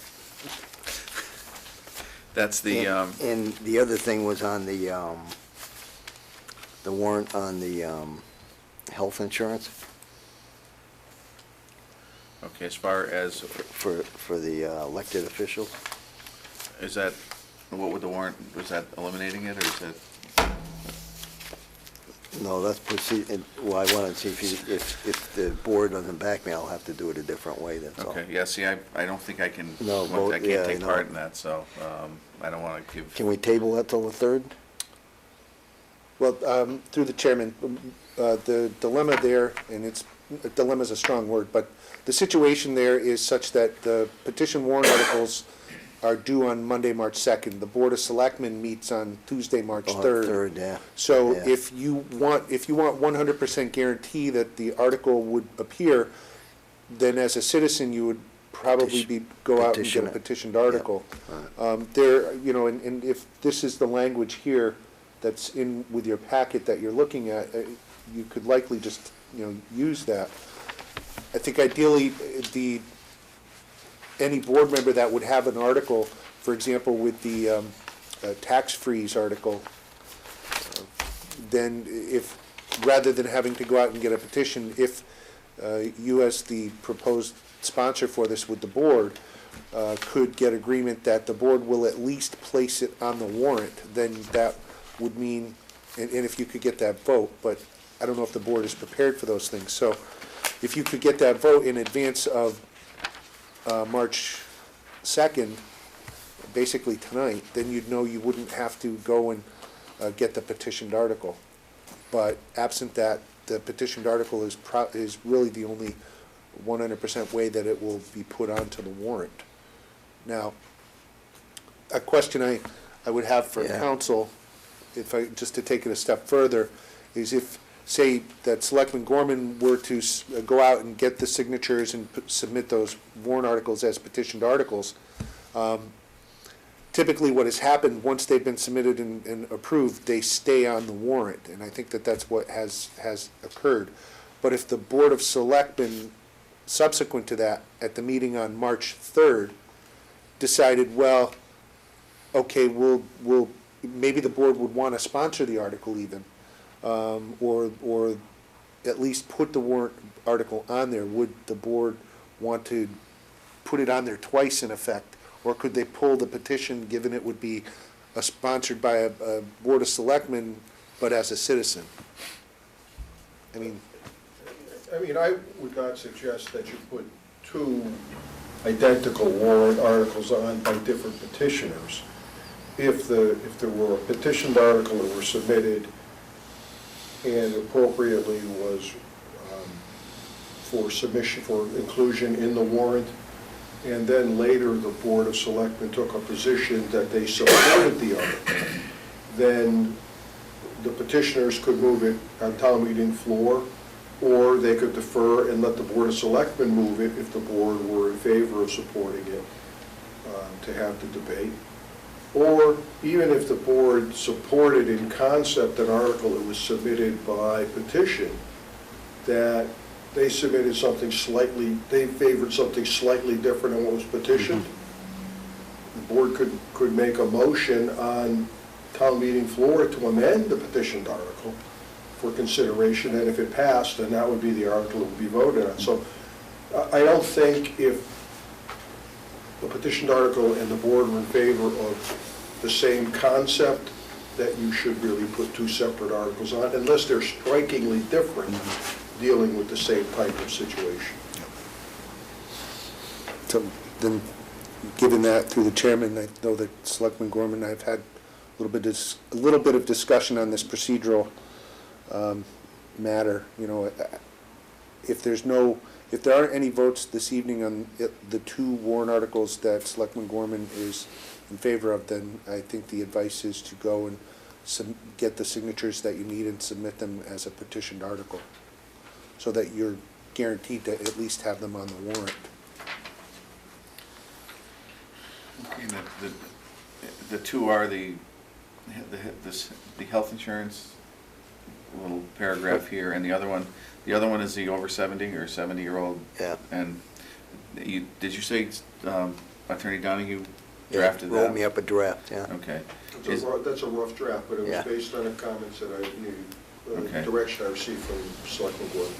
All right, the only thing, and obviously I can only vote on one of them, I can't vote on the health insurance one. The only thing with the over 70 is that, I was reading through it, there's nothing having to do with need-based in there, right? I mean, it's not, it doesn't matter if you make $40,000 a year or $40 million a year if you're over 70.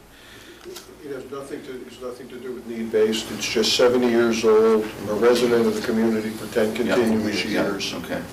And it resided in the property as their principal residence for that period of time. And you're the owner of the house. Yeah, okay, and then, I will say to the board, though, the article that I submitted at the request of Selectman Gorman was for an amendment change to the general bylaws. And I have serious concerns that, because it's a taxing matter, that the Attorney General will approve that bylaw if it's passed. It might be, when you get to town meeting floor, that it makes more sense to amend the article or to have a separate article that would ask for the town to authorize the board to submit a request to the general court for special legislation to allow an alteration in the East Long Meadow tax structure. Because generally speaking, the only person who has authority, the only entity that has authority to tax or alter the tax structure is the legislature, with the approval of the governor. And the cities and towns, even under the Home Rule Amendment, don't have any control to independently establish or modify an existing tax rate. so in other words, we could get this passed, but it would still have to go to the Attorney General in whatever You form. could get it past the town meeting as a warrant article to amend the general bylaws, but it probably would not be approved by the Attorney General. You could, if there was support for it, you could have an article that would ask for similar language to be enacted as a special legislation, and then determine whether the legislature would do that.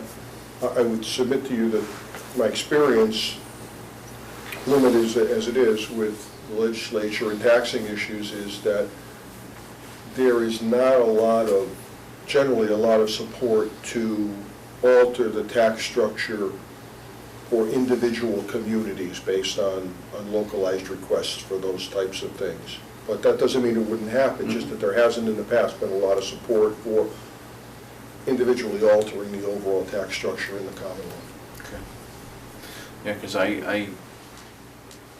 obviously it sounds like it'd be tough to get passed, but I don't disapprove of that one, as far as the, freezing the tax rates for people over 70. So I don't know if that, What I'd like to do, through the chair, Yeah. what I'd like to do is push as far as I can, and if they turn it down, they turn it down, okay. Yeah, so you would have, I guess, basically you'd have my support on that one. So if that's something that you wanted to put through the board, I'd be happy to do that. So the other one, like I said, I can't vote on, so you probably would want to get a petitioned article on the insurance one. I can't comment on that. Is there an article for special legislation for the insurance? Or is it just the language I drafted for the insurance the last meeting? The language you drafted, I believe. If I might, through the chair, the language that I submitted to the board at the last meeting dealing with insurance changes was drafted for the board to consider if they wanted to alter the ability of elected officials who work less than 20 hours on a regular required basis to be eligible for health insurance. That change can be implemented by the Board of Selectmen by majority vote, because the board has the authority under 32B of the insurance statute to adopt rules and regulations that administer the insurance plan that's being submitted. The town administrator had, at the end of the last session, shown me a special act that one of the communities on the Cape, and the name escapes me now, had drafted and submitted, I think they submitted it, but I'm not sure, to the legislature for special legislation, which goes beyond what the Board of Selectmen has the authority to do. The community in question was looking to allow its elected officials who work less than 20 hours a week and earn less than $10,000 a year to still be covered under the town's health insurance coverage, provided that they pay 100% of the cost plus the administrative expenses, which are usually around 2%. And they had done that by way of special legislation because under 32B, you can't have a different rate structure for one group of employees and a different rate structure for another group.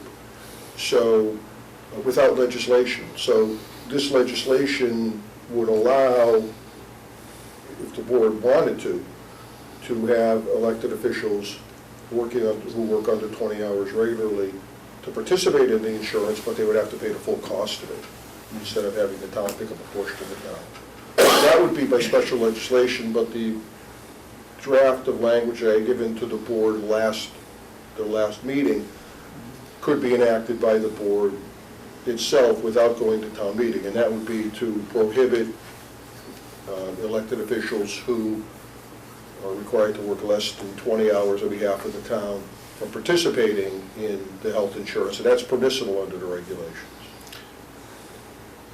Define required as far as working, like in our, say in our position. I just want to get, I can't deliberate this obviously, but I'm just thinking how do you determine what 20 hours a week is? If I'm sitting in my office for 2 hours or 3 hours reviewing for the meeting, is that considered part of? I think the way they look at it, although I can't find any cases that really address it, but I think the way Long Meadow looked at it, I believe, when they did the same thing a few years ago, is that if the job or the elected position doesn't require you to spend number of hours, you can work 50 hours, yeah, but not be required to work those number of hours, then it's an under 20-hour-a-week position. You can work, this time of year, you're going to work 30, 40 hours a week as selectmen, but come June, July, and August, you may work 10. It may happen. Not as healthy. Not me. As healthy. So I think the issue is if you're not required by the position to work those hours, then you're in that under 20-hour category. And I think, to be my own perception of trying to understand why this was done when 32B was enacted years ago, 20, 30 years ago, I think it was just that reason, that the state legislature looked at the individual cities and towns and said, there are a lot of part-time elected officials here who put a lot of hours in. They're not required to put in any specific number, and some of them work more than 20, some of them work far more than 20, some may work less, but we should give them the benefit of the ability to be covered if the community wants to have them covered. I think that's the rationale. The only thing I can really glean as to why they put that in, unless it was just a perk for an elected official, but I don't think that was the case. I think it was just it was too hard to define what the required workload was for part-time officials, particularly because you don't have a specific number of hours. Okay. All right. To the board? Yeah. My take on that is, the town can't afford anymore to keep paying for this. I mean, as you could see by the appropriation committee tonight, they're in favor of getting rid of it, but I don't know if you know what that article is, Mr. Donahue, on the legislation about the 100, they pay 100%. Is that actual law or actual article? The community I talked about? Yeah. I don't know whether it was passed by the legislature or not. I'm not even sure, to be honest, that it was passed by the town meeting. It was just an article that was one of the warrant articles in there town meeting that the administrator found online Yeah. the other day when he was doing some research on the question. Because, you know, I'm all for it, Paul, to, you know, pass that where they pay 100%, but the town just can't afford it anymore. You know, and the appropriation, that was one of the things the appropriation brought up, that we should be cutting, you know, to save money. The timing problem with respect to that is that if you were to submit to town meeting, and town meeting were to authorize submitting that type of request for special legislation, I don't know how long it would take before your local legislatures would be able to get that on the floor for a vote. So if you were going to do that, I would think that you would want to continue the coverage in place until there was a resolution of that issue if you were going to go that way. But that's a call for the board to make. Or even town meeting. Town meeting might not approve it as well if it were to go as a petition article.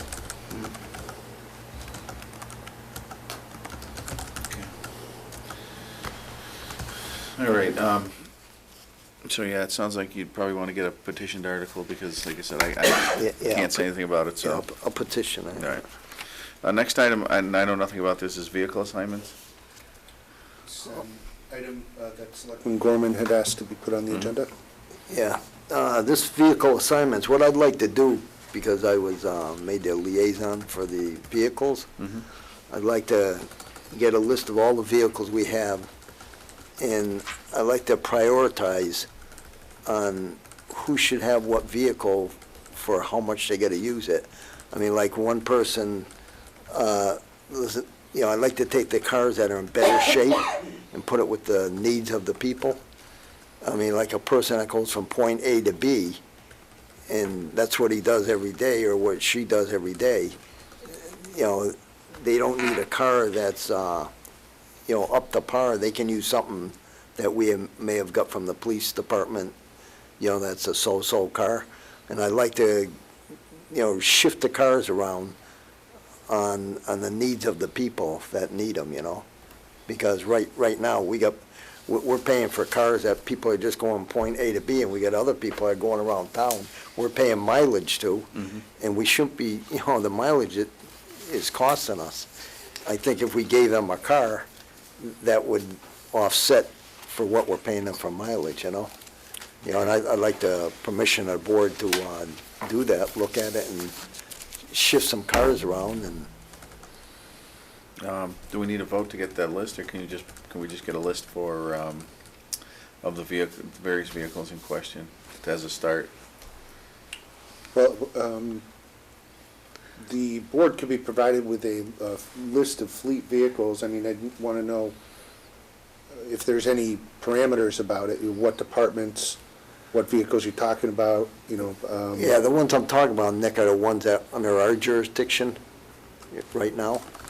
Because, you know, I can't tell the DPW or the police department, well, the police, I guess I could, but the DPW, I can't, you know. Yeah, to the chairman, I mean, that list, we could provide that list to the board. I could provide that to the board. I don't expect it's a very long list if it's just Board of Selectmen and departments. Okay. I mean, why I say that, because like Dennis Sheen gave me a list of, you know, the upkeep on cars, so it gives you a better idea. I mean, he did an excellent job on it, on what kind of shape the car is in, what it needs, how many miles it got on it, you know, and, you know, I need that kind of information to see how you would reassign some cars, you know, to people, because if someone's going to use it every day to go around town, they can't have something that's going to be breaking down, you know? Where if someone going from point A to B, you know, if it breaks down, it's really not a big deal. For that day, we could have them, you know, take someone else's car or work something out, you know? Okay, so from what I have here is that you're looking for a list of the vehicles, some kind of a description of what kind of shape it's in, any repairs that might be pending. Yeah, and who mileage, has, and who has a it, vehicle now, yeah. and an idea of how they're using the vehicle. Yeah. And then from there is, my question then is, I believe Selectman Gorman, you know, is asking to take a look at that and assess it. Is that something that would be brought back to the board, or are you asking as a liaison to make those decisions about? Well, I'd shifting like the permission vehicles? from the board to be able to make that decision without going to 50 meetings about it, you know? I mean, you know, we delay and procrastinate what we have to, something minor like this, I don't think we should be procrastinating, you know? All right, yeah, first, yes, sir. If I just may add, I mean, Dennis already provided you with information on our department. Yeah, All yeah, our yeah. departments have radios on them, so Yep. it's not like we're gonna take an unmarked car and give it to a building inspector or health inspector or Right. something like that, so. No. So it's just, so I don't know if you need a list from us. No, You can always reach out to Dennis and, you know, he'll tell you which ones that we're planning on Yeah. to trade in. Yeah, what I'm looking at, Chief, like the two cars I looked at that are gonna be turned in, you know, they're not gonna be turned in until when, July or whenever? Possibly July, yeah. So- Town meeting. You know, I know all about those cars because I went up there and I worked with Dennis on those, so I know Right. about who could use those cars here, you know, instead of turning them in and getting $400 for them, you know? Right, You know, but other than that, you know. yeah, okay. All right. Yeah, so you'll get that list together, Nick. And then we'll go from there. All right, under new business, poll location hearings, which is for National Grid and Verizon. I bring, Mr. Chairman, there's two matters that are related here.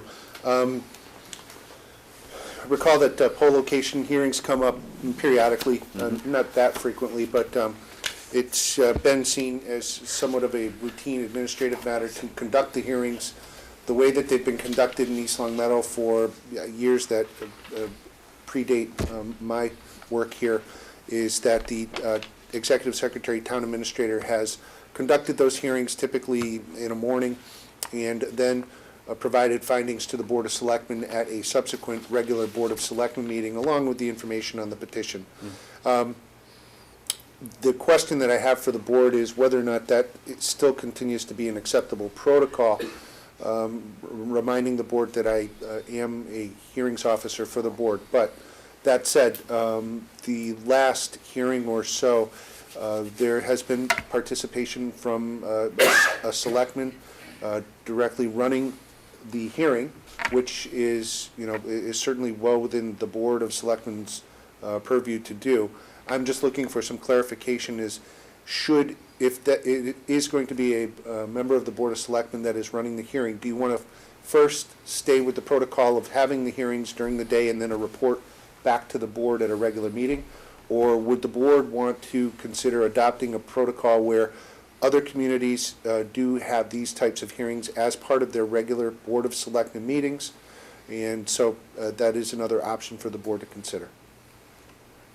That's the first part of it. And then the other part of it is that there are two pending, one for National Grid, one for Verizon, that have recently come in. For setting poles and acres. Yeah. Personally, I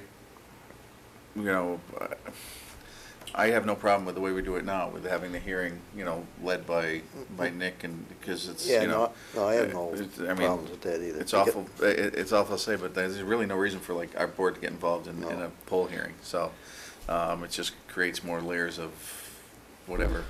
I would just like to be notified so I can attend those, Nick. Oh, yes. Yeah. With you, Yes. because I know a little bit about that. Mhm. Yep. Because that's what I did for a job.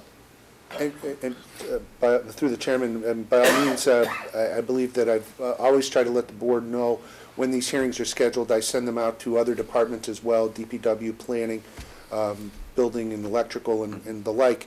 And even if the board would like then for a board member to actually conduct the hearings, if that's the board's choice, that's fine with me too. I just want to know so we have the protocol down as to what it will be. Do you need an actual vote on that as far as the protocol? If the board has a consensus, if the board wants to take a vote, it's up to the pleasure of the To board. continue it the way it is. Yeah. Yeah, okay, I'd like to make a motion to continue the poll location hearings the way they are with our town administrator, sort of leading the meeting as the hearings officer. So moved. Second on necessity. Any further discussion? Hearing none, all in favor? Aye. All right.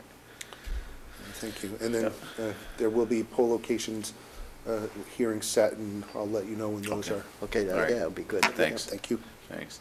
Next item is from Town Clerk, a request to update the employee relationship for debt refinancing. I believe that's something, once again, that you work on with Town Council. Yes. And obviously, the debt refinancing, that's needed to be able to proceed. Yes, and I know that, I would report to the board that I know that Mr. Florence had said that he had hoped sometime in January, or at least by now, to have those documents before the board, but in speaking with Mr. Florentine, the town accountant, the timing is such that the auditor is expected to come in, if not, I believe, early next week. And so as part of that process, and then making certifications of free cash and you know, all of the books, then after that, the board should expect to see the bond document. So it's a bit delayed, but it's really works better with the timing in the longer run. All right. Once again, we need a vote on that, or just? No, it's Okay. for the board's All right. Okay. information. Very good. Next item is just a notification from Charter Communications that the annual Form 500, which is the complaint and outage report, is out. Is that available? I mean, it's very cut and dried. It's not like, it's just a list, more or less, but we have it. It is available if people would like to receive a copy. Typically, I just want to bring this to the board's attention first, and then we could make that available to the public, and I need to send this out to the Even on the- committees as well. Yeah, even if we put it on the website instead of, you know. All right, and the other item is an increase in lineup. I guess they dropped 2 fishing channels, sorry. And there's a couple, they did, they dropped the World Fishing Channel and another fishing channel. And they picked up some sort of Disney offshoots, so just a notification. I think it dropped 2 channels and gained 3, so. All right, next is the Board of Health. You have one item. The never-ending health agent. Oh, my God. Well, we're still working on a full-time health agent. I'm on my 5th one in 8 months. I gotta tell the people that are watching us on LCAT tonight, this gotta be a priority one, because your kids go to the swimming pools, they go to the health track, they go to all these gyms. You know, this job involves quite a bit as far as all the eating establishments. I'm up to my neck, I'm buried up into my neck with background work that we have to get done or do, stuff we haven't even checked yet, and it got to do with your kids' health, your health, where you go eat, and if we don't put this as priority one at the town meeting, we could be in trouble down the road, because we have one incident, and the town could end up getting sued. Right now, I have a part-time young lady in there. She can't work 19 hours, she can only work 18 hours. She has all the qualifications. She's an hour and a half away, travels down here, stays here overnight, works 2 days for me, 2 9-hour days, and then she leaves.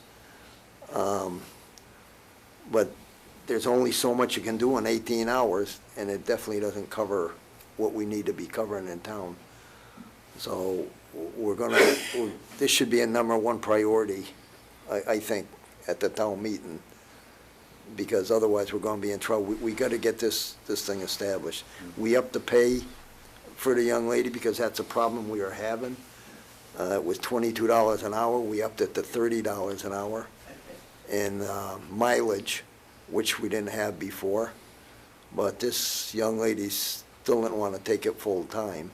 She just wants to be part-time until our May meeting, and then we'll have to decide then, or, you know, put it back out.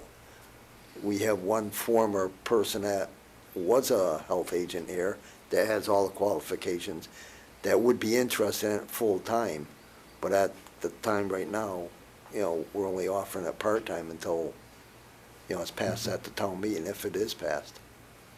So that's where we stand with it right now. All right, thanks. Mr. Chairman? Yes. Mr. Chairman, excuse me. If I could just add that, you know, similarly to what the discussion was earlier with Mr. Mackey discussing the mechanism of finding payment for a survey. I would like to just put out and remind the board that you do have an option here as well. If there were a desire amongst a majority of the board to, first of all, you'd have to make the decision as to whether or not you want to fund a full-time health agent. Let's say that the board does and has a number in mind. Clearly, the budget currently does not have that funding in place. And with great respect to the Appropriations Committee and the very serious discussion you had earlier in this meeting, however, if this is something that the board believes needs to be addressed sooner rather than later, the board might want to consider whether or not it would be an appropriate request to have a reserve fund transfer for funding this position. Now, the board has enough money in there to continue on with the 18-hour position through the end of the fiscal year, and that is the board's plan. But I just think that if there is this desire to try and do something sooner, there is a potential way to do that. Absent that, then, as Selectman Gorman is saying, this is something that needs to be handled through the budget process, which means that in the Board of Health budget, there were some examples given to you, and I think at the next meeting, I'd like to have this again so that you have it in front of you, but to show what those numbers might be, especially with this new rate and maybe what a little bit more would be. And from there, again, in light of what the Appropriations Committee is saying, and I know the board knows anyway with respect to fiscal pressures, have to really take a look and prioritize if this is a position that is going to be funded that way, that you're going to want presented to the town meeting that way. And that's something that Appropriations will need to know, in fairly short order, I would say by mid-March, to say that the board's desire is to have this a fully funded position. So I don't know if that, I hope that helps at least to, give you an idea of the timeframes that things can occur. Yeah, thank you, Nick. All right, thanks. All right, there is no, I don't believe there's any other Board of Health business. Under correspondence, just want to note that we have a letter from Mr. Geraci regarding an assessment issue which has been going on for a while. I know he's spoken to the assessors, we've spoken to the assessors. I don't think we've answered his questions to his satisfaction, so maybe we can revisit that with the assessors and sort of get a definitive answer for him one way or the other. Mr. Chairman, this was brought in through Selectman Gorman as well. Yeah. Through the board on that? Yep. What I'd like to do is bring this young man in, and I'd like to get this settled once and for all, because this has been like a monkey on my back. I get calls all the time from this. And I just like to find out through counsel if the person has legitimate gripe or he doesn't have a legitimate gripe. What happened, Mr. Donahue, is the person had a house and he was getting assessed too much tax-wise on a square footage. So he fought it. They gave him a little bit back, but it still wasn't the square footage the house actually was. Mm-hmm. He sold the house and built another house on the lot next door. The person that bought his original house that he was getting taxed too much for, they assessed the house for it what he wanted it assessed for, what it was assessed for, but they charged him too much and didn't want to refund him any money. And they let it go over the statute of limitation, fighting this thing, and the guy is still mad about it, which... Yeah, I'll give you this one. I don't know if you've dealt with this before, but when you get, he has been in front of us. He what? He has been in front of us. Yeah, well, I wasn't here then. Yeah, I know. So, I was just want to tell you, I was before you were on the board. Yeah. So, but what he's saying is basically he's being assessed at 3,100 square feet, or was. He tried to get it changed to 2,750, which I believe was what he interpreted as the accurate square footage. He ended up selling the house. The new owners are getting assessed at 2,750 square feet. So and like it's he sort of, says, like he says, my house didn't shrink. Yeah. Right. Well, on that short scenario, there is a statutory procedure for taxpayers to follow where they feel that their tax assessments are wrong. And that is, you receive your tax bill, you pay your tax bill, you then file for an abatement with the Board of Assessors. They schedule a hearing, they listen to you, and then sometimes they grant it, sometimes they grant the partial abatement, sometimes they deny it. At that point, there's a window, I think it's 60 days, but it could be 30, but I think it's 60, where the taxpayer has the ability to file an appeal with the Appellate Tax Board, which is a state agency, and then he's able to present to that board the facts as to why he thinks the assessors were wrong in the assessment. And then the board makes a decision, and if everybody's happy, that's it. If everybody's unhappy, then the unhappy side gets to take the appeal further to the appeals court for a decision if they want to do it. If this gentleman just stopped at the level of the assessors once they made their decision and kept just complaining with them that they were wrong, then basically the assessors don't have the ability anymore to alter that. He has to bring it, he would have had to bring it to the next step to get a decision. So not knowing what he did, I don't know that there's anything that the town can do by and of itself to alter the values that were determined. And I don't know that he has any recourse to bring any type of legal action to establish an amount of money that he would be entitled to unless he followed that procedure. Well, if he went to the assessors and that was the case, wouldn't they advise him he has to go to the state? They have to give him notice when they deny it of what the appeal rights are.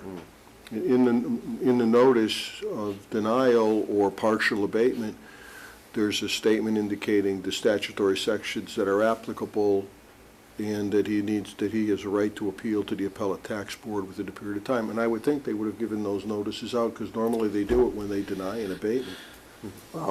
I wasn't here. I'm kind of like in the middle of this. Paul was there. I don't know if he did or he didn't. Yeah, I don't know either, to be honest with you, but what I'm wondering is, now here's a case where, okay, suppose it's back in 2009 where he gets his bill for 3,100, taxed on 3,100 square feet, and he argues it, and he gets a small, I think he got a small abatement, or he got a little bit knocked off, and he ends there. But if I mean, it doesn't seem like there would be a time limit on, if you sell the house and all of a sudden it's being assessed, the same exact house is being assessed at $2,750. There's got to be an argument somewhere. I mean, it's not logical. Like you said, this house didn't shrink. Well, there's got to be some recourse to say. Because he's been fighting it so long, Mr. Donahue, I don't know whether he went past the statute of limitation but he's been fighting it all this time, And it's sort of like, how does the same Board of Authority have two different square footages for the exact same house? Well, let me back up and address the most important point that you made early on. I've never been able to determine, nor have I ever said to anyone, that the law is logical. So sounds like tax law. Well, if the board may have made a mistake, and I don't know that they did or they didn't, but the mechanism that exists to correct that mistake is time barred at this point. I mean, But out of good faith, someone made a mistake somewhere along the road. And out of good faith, they charged a new owner that same square footage that he said it was. Couldn't they do something on his property now? And I understand that, but I'm going to tell you, I have represented the Board of Assessors in some of their tax appeals cases, and from my own experience with the board, the various boards, including the current one, that their goal is primarily to make sure that the town gets the money that the town's entitled to. But generally, where there's an a dispute as to the appropriate valuation, and the property owner submits credible evidence that establishes a good likelihood that the town is wrong, the board generally works to adjust that. So, like you, Mr. Gorman, I don't know what happened in the past, what was submitted, what was reviewed, and what the issues were with respect to that. But it would not be the situation where the board was just ignored this man's complaint that he was being overassessed. But what they do require is that you bring in evidence that substantiates the allegation or the claim that you're making as to where they're wrong, and then they review it.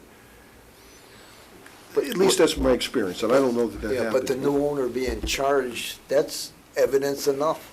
Well, That he's being charged what he said he actually had in that house, but all the time they charge him, what, 3,100, Paul? Yeah, 3,100 square And feet. it was 27.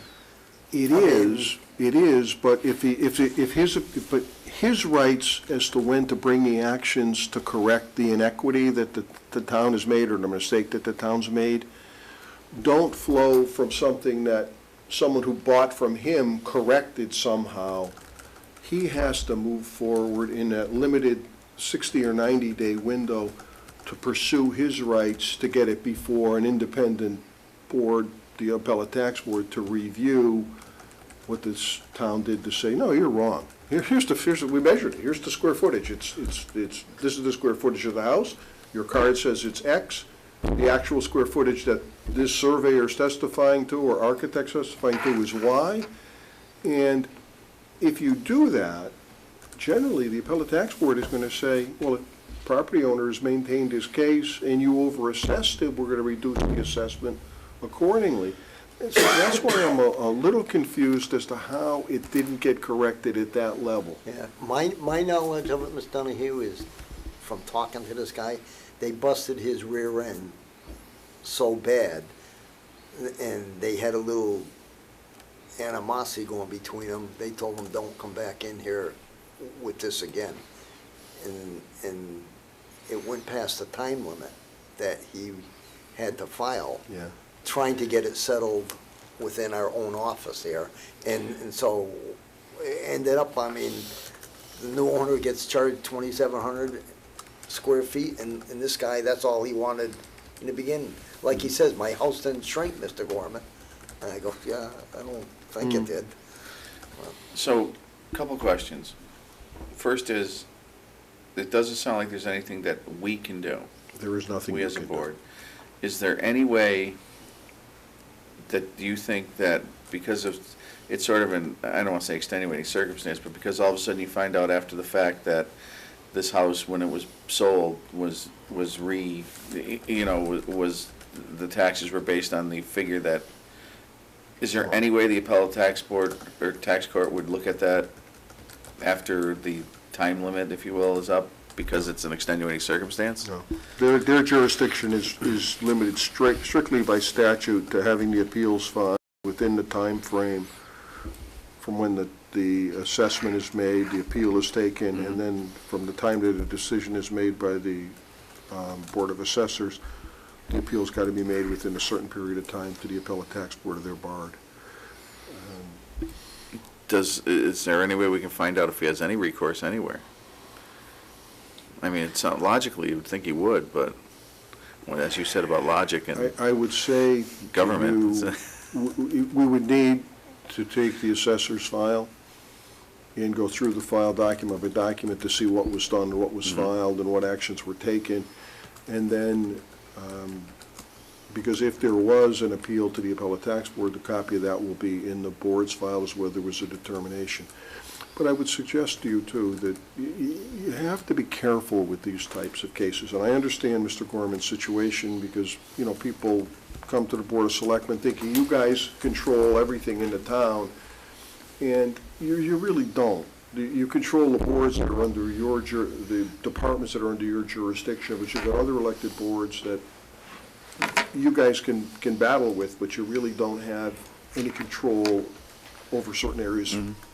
But people, Mr. Donahue, are at their wits' end, they don't know what to do.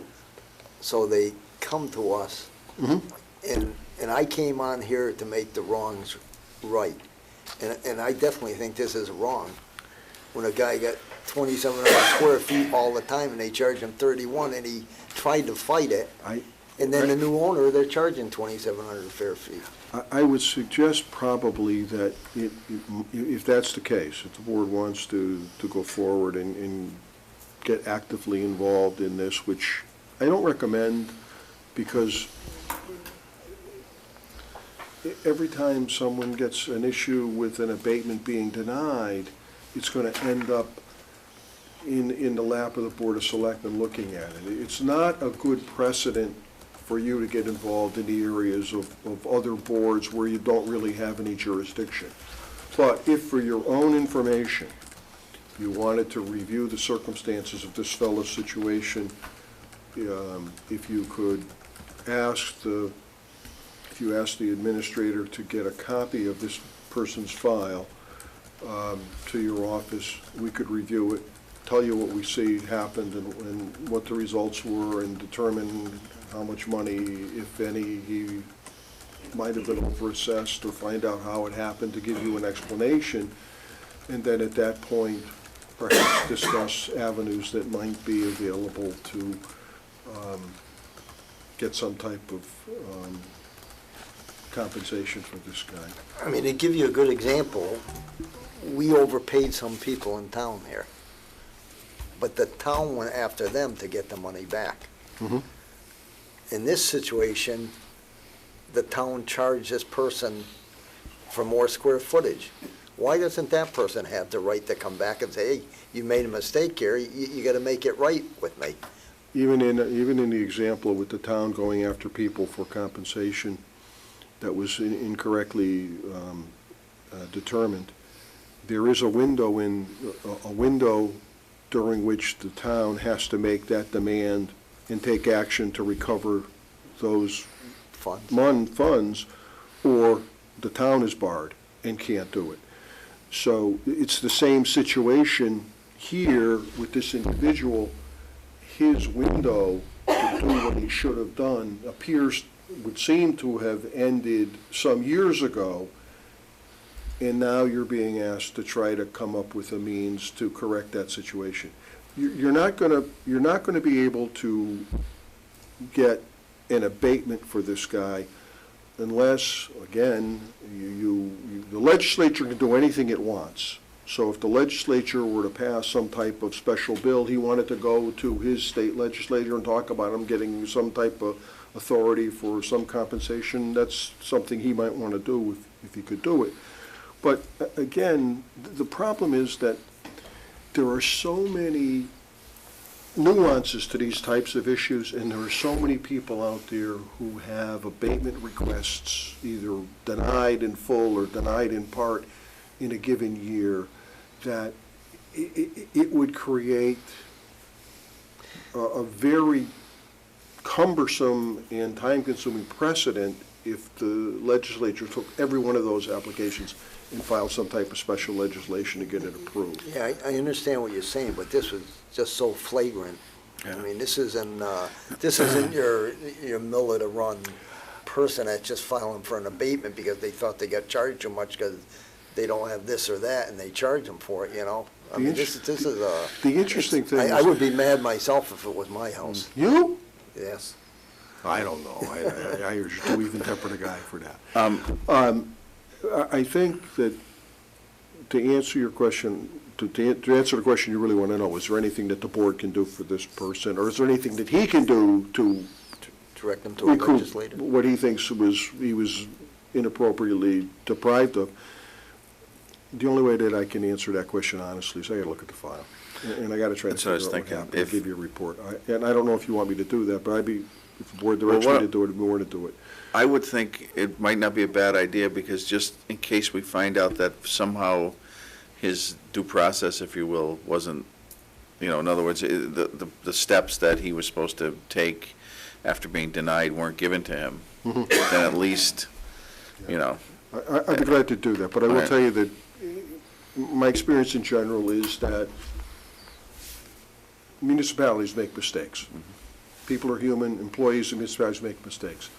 But generally, if you can point out to your people, the East Long people and East Long Home employees, that there's a mistake and they're wrong and they really made a mistake and there's something they can do about it, generally they bend over backwards to try to fix it if they can.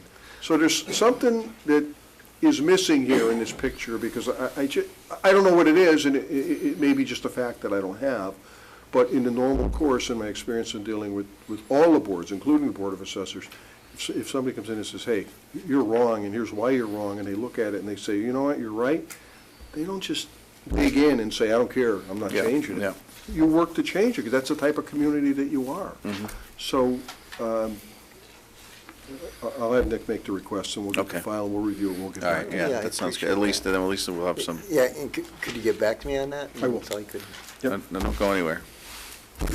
Because next is, before we get to you, we'll do the meetings, invitations, and reminders, and then, let's see, Capital Planning Committee meeting is Thursday, February 19th at 6:30 at the Town Hall Hearing Room. There's an Opioid Education and Awareness Committee Free Youth Safety Night, Wednesday, February 25th, 2015, from 6 p.m. to 8:30 at Birchland Park Middle School Cafetorium at 50 Hanward Hill. The Board of Selectmen next Board of Selectmen's meeting is Tuesday, March 3rd, 2015, at 6 p.m. in the Town Hall Hearing Room. And the MMA Spring Legislative Breakfast meetings are March 6th, March 13th, and 20th, and there's various locations. Massachusetts Municipal Association, 1 Winthrop Square, Boston, Mass.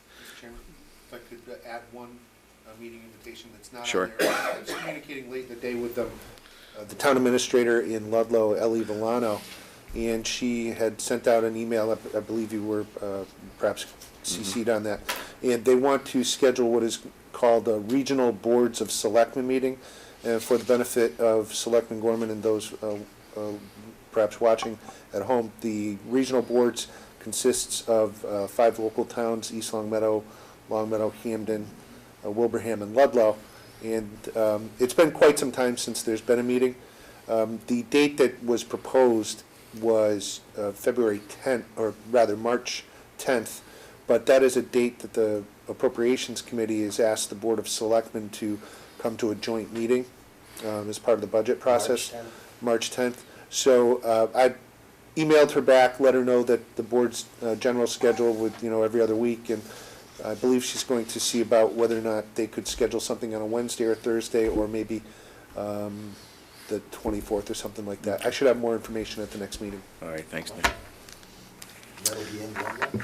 Yeah. It'll be in Ludlow, yes. Yeah, we usually have them every time Haley's comment comes by, but it's all right. Now, last but not least, sir. With respect to the items under my agenda, items 22 involve a employee grievance. 23 involves collective bargaining with various union groups. 24 involves non-union employee bargaining, contract bargaining, and current non-union negotiations with other department head employees. All of those would be executive session items, as would be the item that the chief wishes to discuss with you in executive session, which is also a grievance issue with an employee. All right. 26, direct deposit and biweekly pay. To the extent that you would want to bargain or negotiate over that with union employees, that would be if you want to discuss that, would be executive. It's just a matter of discussing it with respect to non-union employees going forward. That's an open session item. The Water Enterprise Fund is an open session item, and the health insurance matters, the plan design changes and updates depending on what is to be discussed with there could be executive, but it could also be open. And the rates for FY16 would be It's open. Okay. All right. Water and sewer enterprise funding, is that just a vote to accept the, what we've done? To see if the board will vote to accept the plan that the Board of Public Works has presented and accepted with the ongoing discussion. I don't see a problem. I mean, No. okay. Yeah, because obviously that gives a definitive number for appropriations, because they'll know what they're dealing with. So I'd like to make a motion to approve the Water and Sewer Enterprise Fund as currently written. So moved. I'll second on necessity. Any further discussion? Hearing none, all in favor? Aye. The employee healthcare matters, Nick, the plan design change updates, is there any update on that? I mean, we know we've, and stop me if I'm saying something I shouldn't in open session, but I know we've contacted the unions. Right, so I wanted to let the board know that the first meeting with the IAC is scheduled for Wednesday, the 25th. Took a little time to get the figures that were needed, but we think that this, when I say we, I'm speaking of Sarah Menard, the accountant, and Corinne Changizi, the benefits administration manager. We're working on this as the team, and with Attorney Taylor, although we'll probably have a meeting or two without her. We're pretty well versed in that. However, that said, I wanted to point something out within the plan design changes. And I will start by saying that it does not change any of the calculations that the board has seen as far as the savings, projected savings, but About the premiums. and I'll explain about the premiums too. So at the meeting of the Scantic Valley Health Trust last week, two things came out. One was a correction on our assumptions for the deductibles. We've been working with a 500, 1,000. In fact, it's a 250, 750 deductible. It's a 250, 750, which is really, Strange. both Sarah and Corinne came back, and we've been working with 500, 1,000. We thought that was the number, and had even been brought up in discussions at previous Scantic Valley meetings. But at this one, it was pointed out that it's really, which again, we have been basing our projected savings on the deductible plan that's been offered, no matter what that would have been. Now, the board might say, could we implement a 500, 1,000? And the answer to that is no, not the whole group would have to vote on that, and that is not forthcoming. Okay. But the numbers, the other news on this is that the projected rates are, the rates are projected now for the coming year to stay flat. So it looks like our rates will stay flat, which means So no increase. no increase is what is being proposed by the Scantic Valley Group, voted on, so that the figures that you have should be fairly accurate, because those are the premiums on those deductible plans. So as a side note, just for my personal benefit, because I'm not the brightest bulb in the lamp, but, so appropriations was using a 6% increase in their calculations, I believe? 4 or 6, 4, yes. okay. Yeah. But that's going to be a 0. Yes, that's Okay. well, there may be some increase Yeah, projected but because of not- yeah. people purchasing the plan. Mhm. You never know about any migration that might Okay. happen. All right. So, numbers are preliminary, Yeah. but it's Okay. pretty solid estimate, as best we can at this point. All right, thanks. 4 to 6% increase? Well, that's what they were projecting, but it's going to be a 0% increase. So, 0? Yeah. Yeah. So, all right. Nick, the direct deposit and biweekly pay, is that just there as a reminder, or? It is a reminder, and I think I need to go back and get, I think at this point I need to provide the board with a memo on it. All right. I think you were waiting for just a summary of the contracts. Okay. All right, thanks.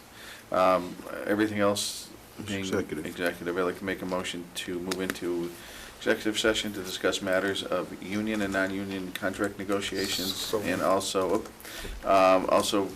matters of what would be Employee grievances. Employee grievances, for to do so in open session may affect the town's position in these items, to return to open session only to adjourn. I'll second on necessity. All in favor? Aye. Aye. Selectman Gorman? Yes. Selectman Federici, yes.